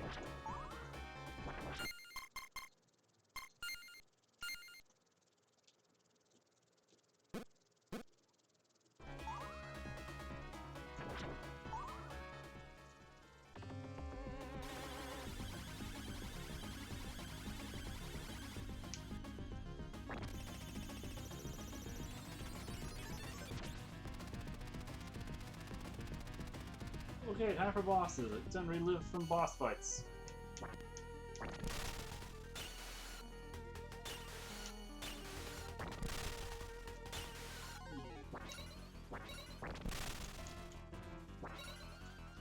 No one ever accept you.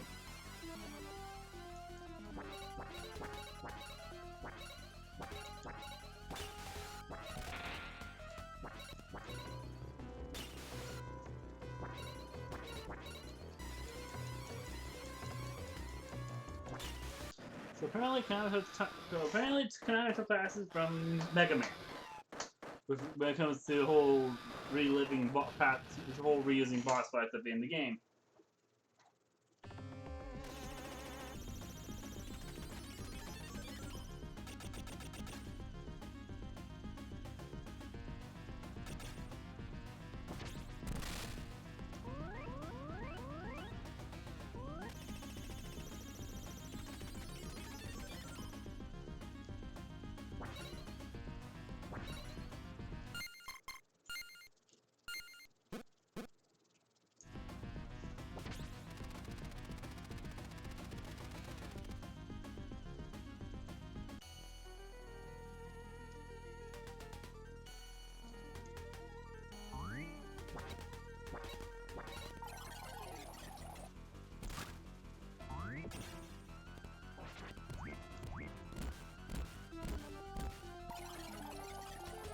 Oh, great! I can't move!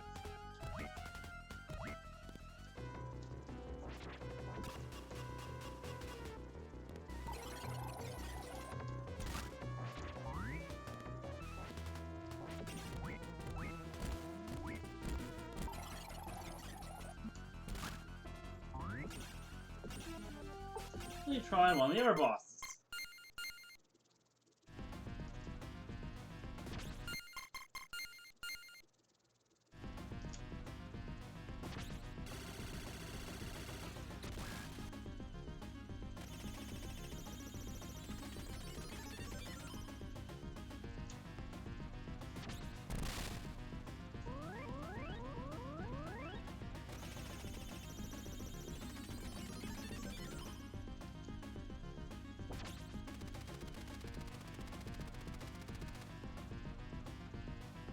Okay, this thing.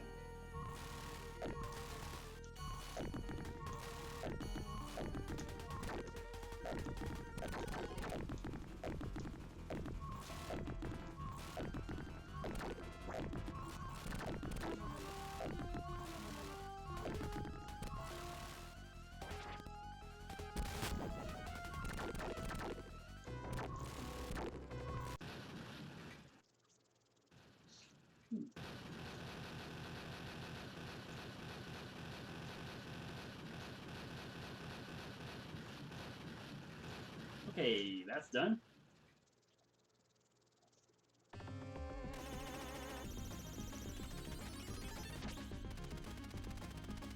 Now for one last one.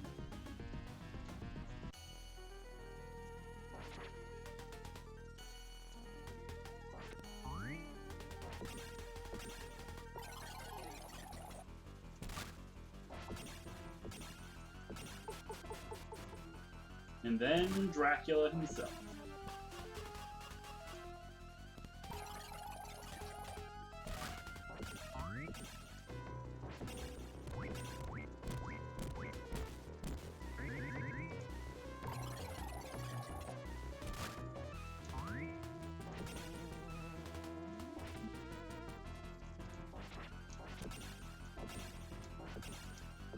Got you. I think I got you.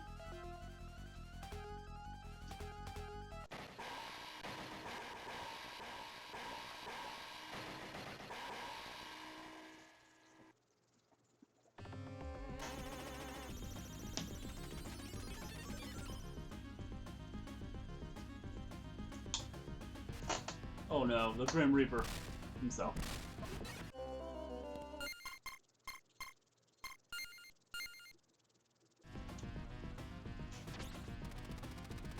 Let's see. I'll get this guy in a house.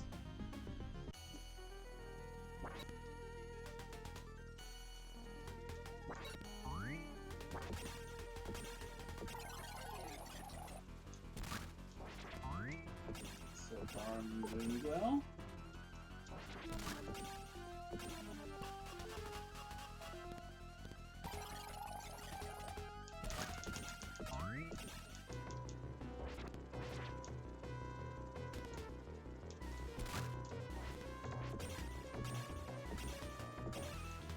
There you go.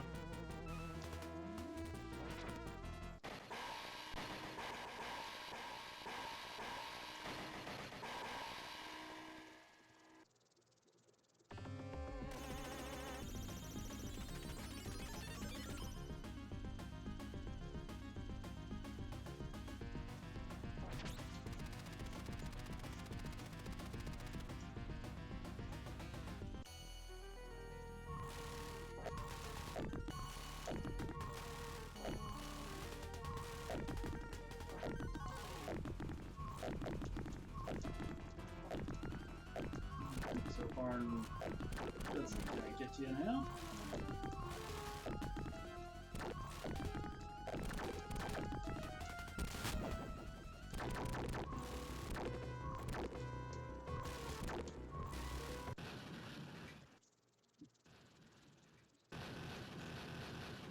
And Eric's just standing here, he's like, doom, with the Alucard spear.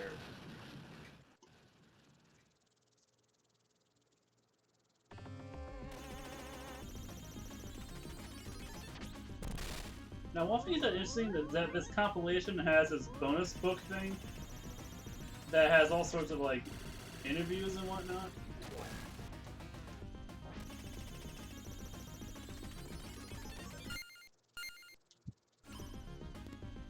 And things like artwork.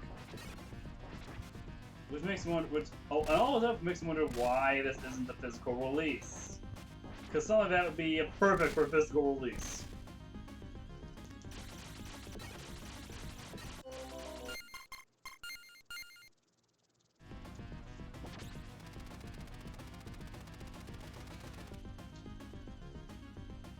I mean, it even lists all the games in this compilation in chronological order.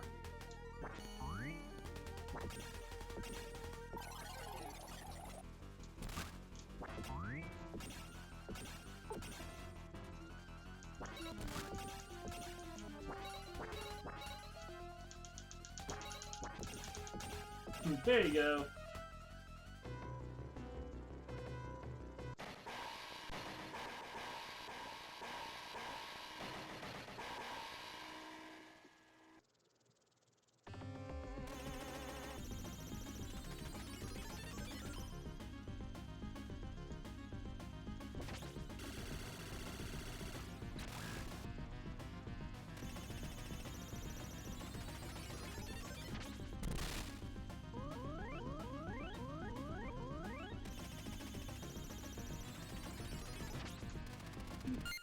Wait a second. Did this thing not save?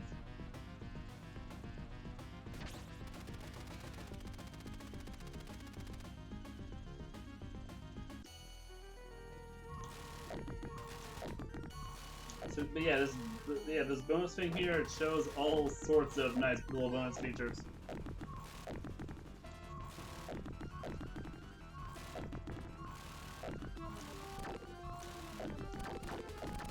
It has some interviews. It talks. Some interviews bring up the Netflix series.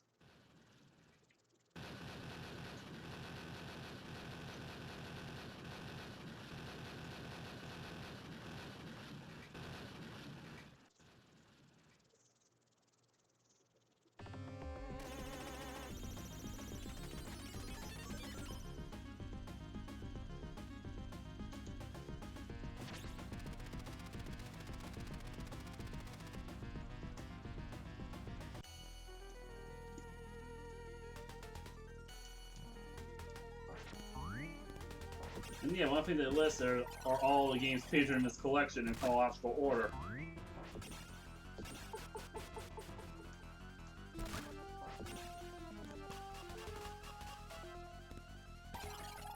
Not to mention touching upon a few things that have been fan theories for years. Like, for one, hinting at some sort of connection between the Lacard family and Alucard.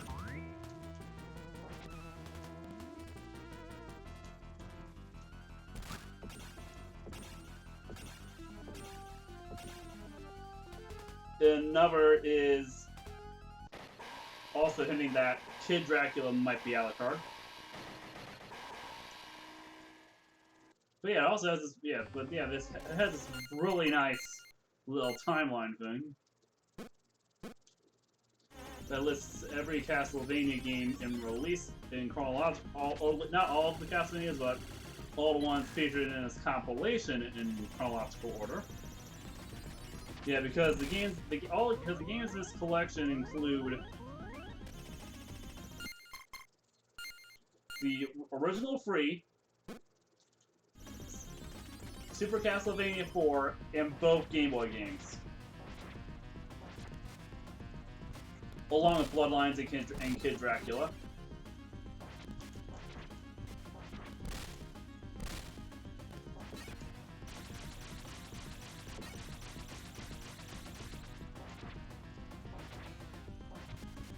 With the chronological order being Dracula's Curse, the 2 Game Boy games, the original, with Super Castlevania 4 occupying the same place and space in the timeline. Then Simon's Quest, then Bloodlines, then Kid Dracula, which is set 10,000 years in the future.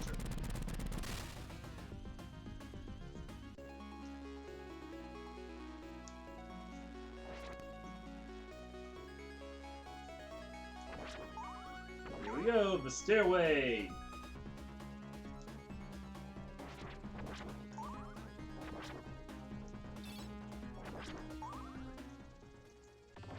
Oh, baffling.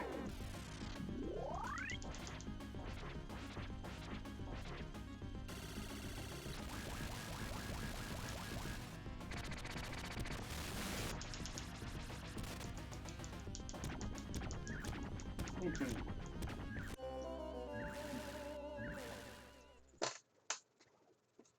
Okay, do I restart from death? No, I don't.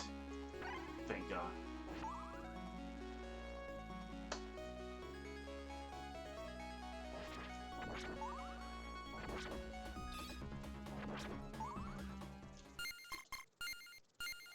At least now I have full health.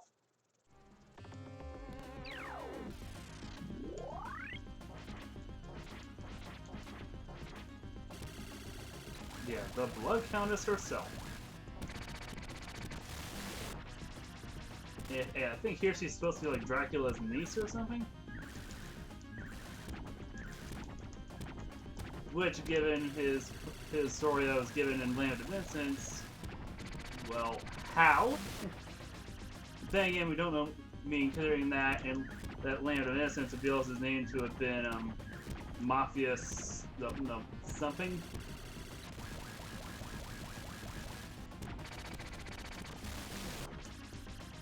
Almost there.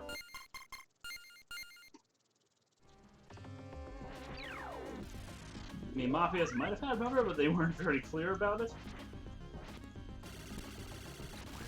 or a sibling of some kind.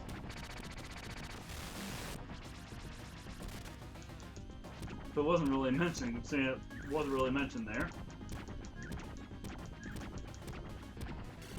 I mean, we were also talking about a game that pretty much did everything but say that Mafias was Dracula.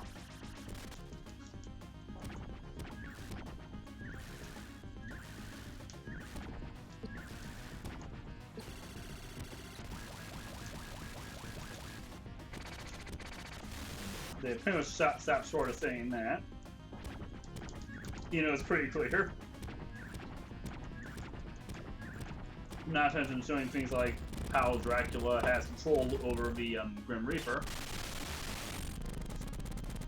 Yeah, basically you'll notice that there's this red gem in most of the official artwork for Dracula in the Castlevania games. That is what he uses to control Death.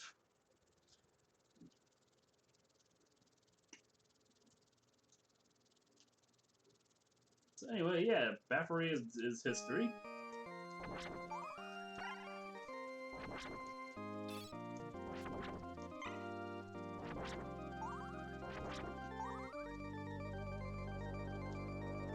Okay, so 3 boss fights in one thing.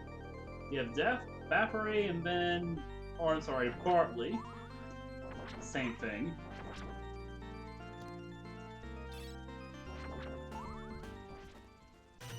And let's see, there he is, in all his glory.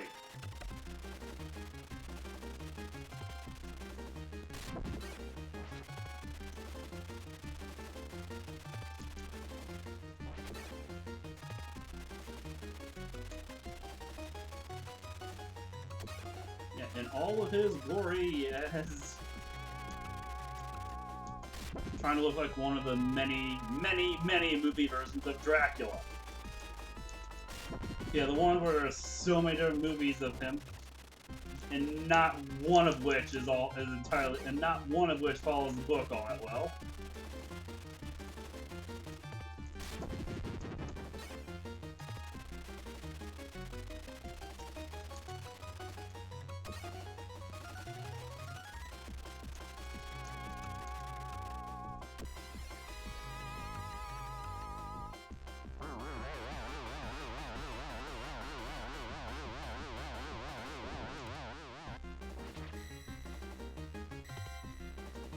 Oh yes, there's 3 phases.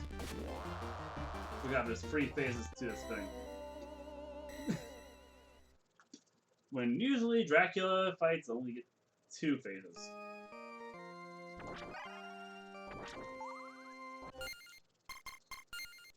You did not do that. You did not fall off the ledge.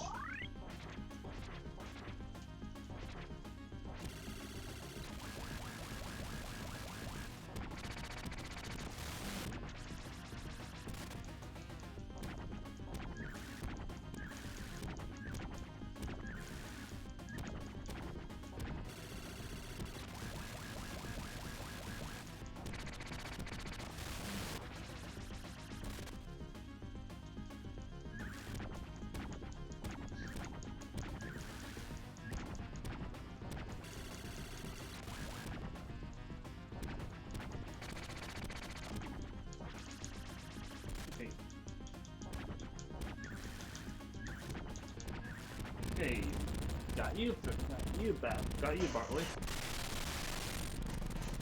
And now, just so I can have all the health to take on Dracula, I'll just walk off the ledge. Which definitely isn't recommended, but at this stage, I don't care how many lives I've left by the end.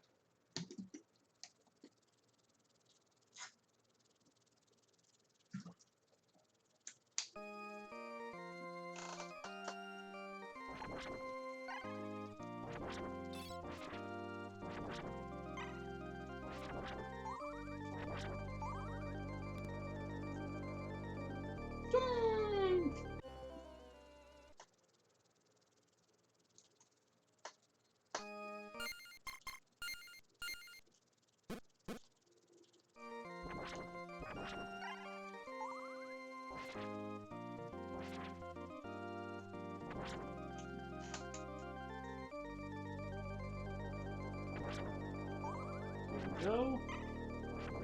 Got some holy water, which will hopefully be of assistance.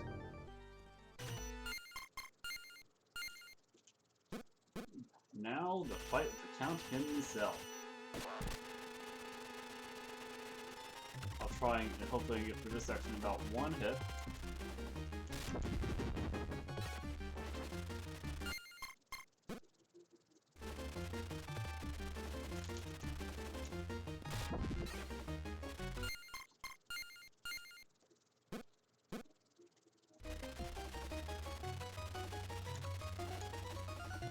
That was new.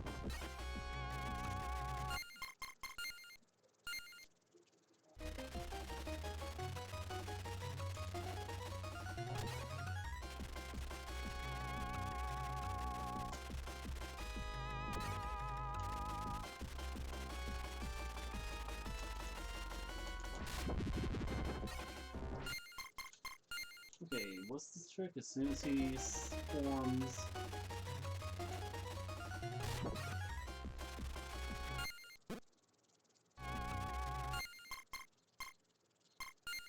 just to avoid trouble later.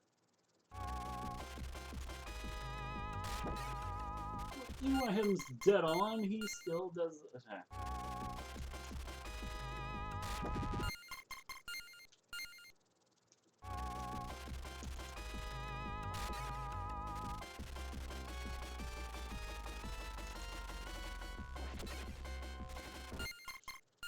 I know I probably shouldn't be doing a say every few seconds, but it's just two. What the? I know I hit you. I went through you, and then it didn't do anything.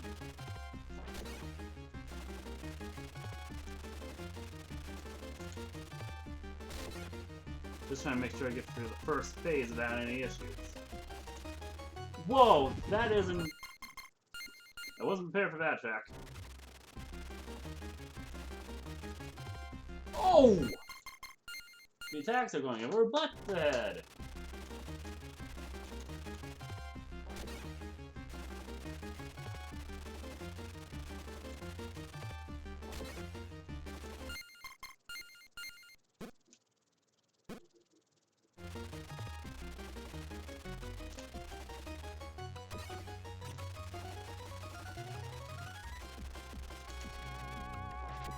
Okay, phase 1 down.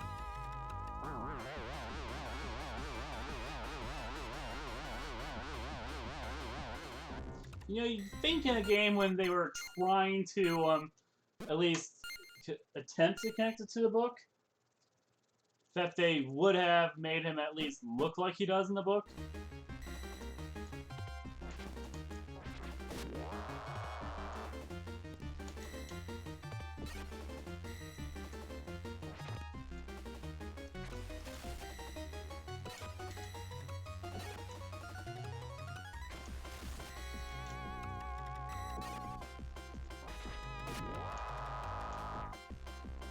Yeah, you think they would have at least tried to make him look like he appears in the book?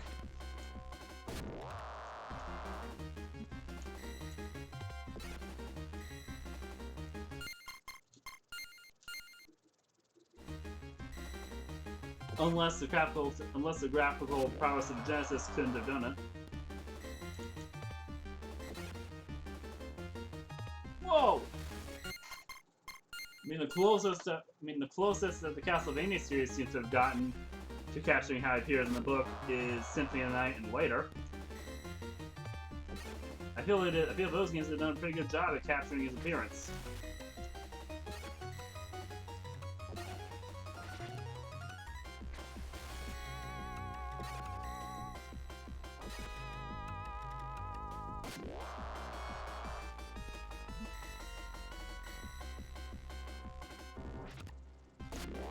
Whoa, whoa, you just went... I felt like it moved, then nothing. Here I am rambling again.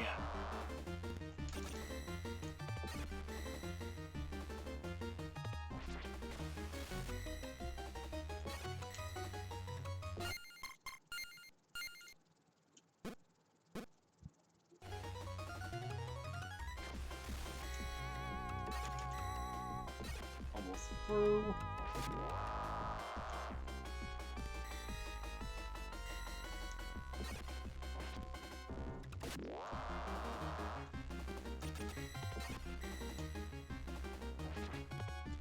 Oh, really? Moving just slow enough to avoid to get hit. What the? Okay, now you're doing all sorts of weird stuff.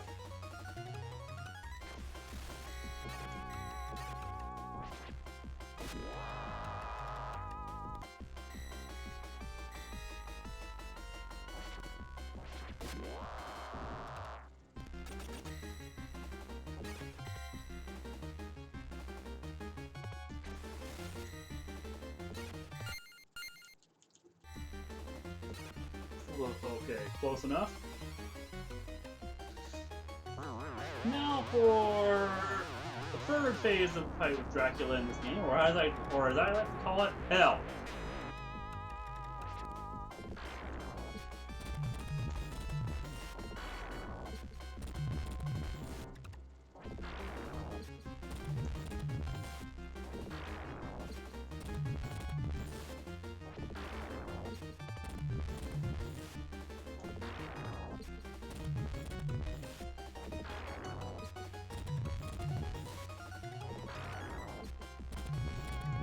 Here we go.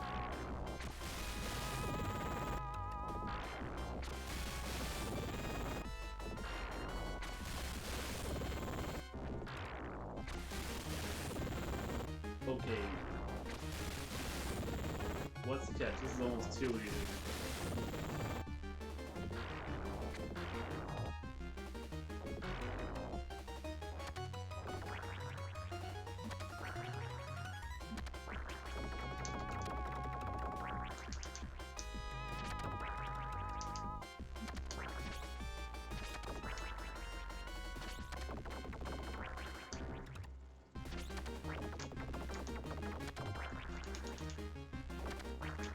Gotcha! He is dead! That is the end of Castlevania Bloodlines.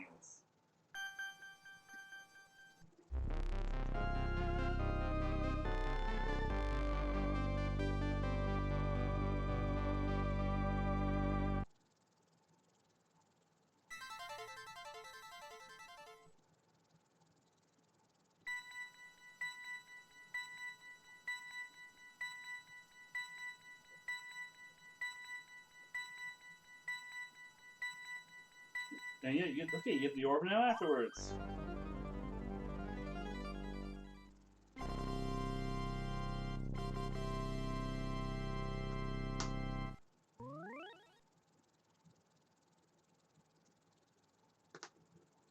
The end of the story. And first, just like usual, the castle crumbles into dust.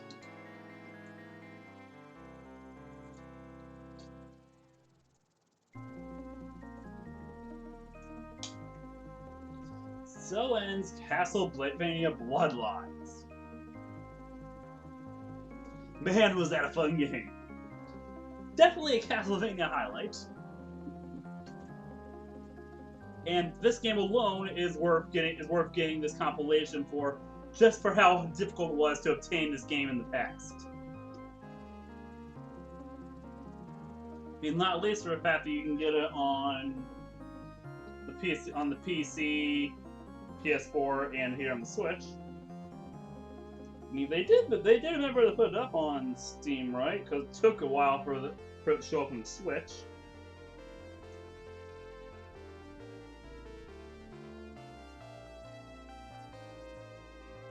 Yep, it's on the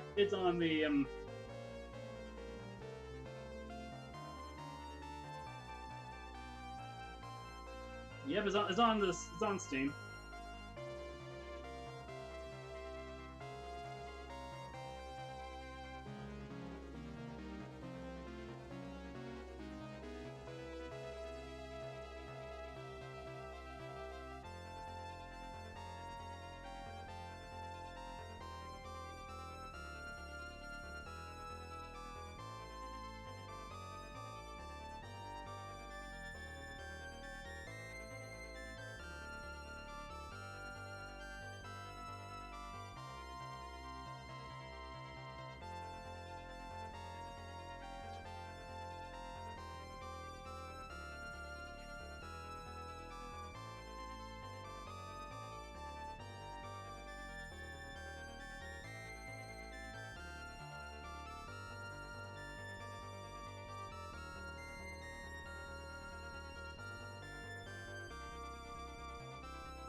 Okay, so there's Dracula. Before he disappears.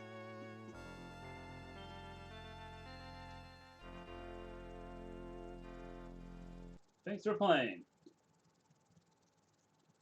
Try normal mode. Maybe next time. Okay, not next time in the stream, but next time I play this. So yeah, that's the end of that. Well, until next time, everyone. Hopefully next time you get to Kid Dracula.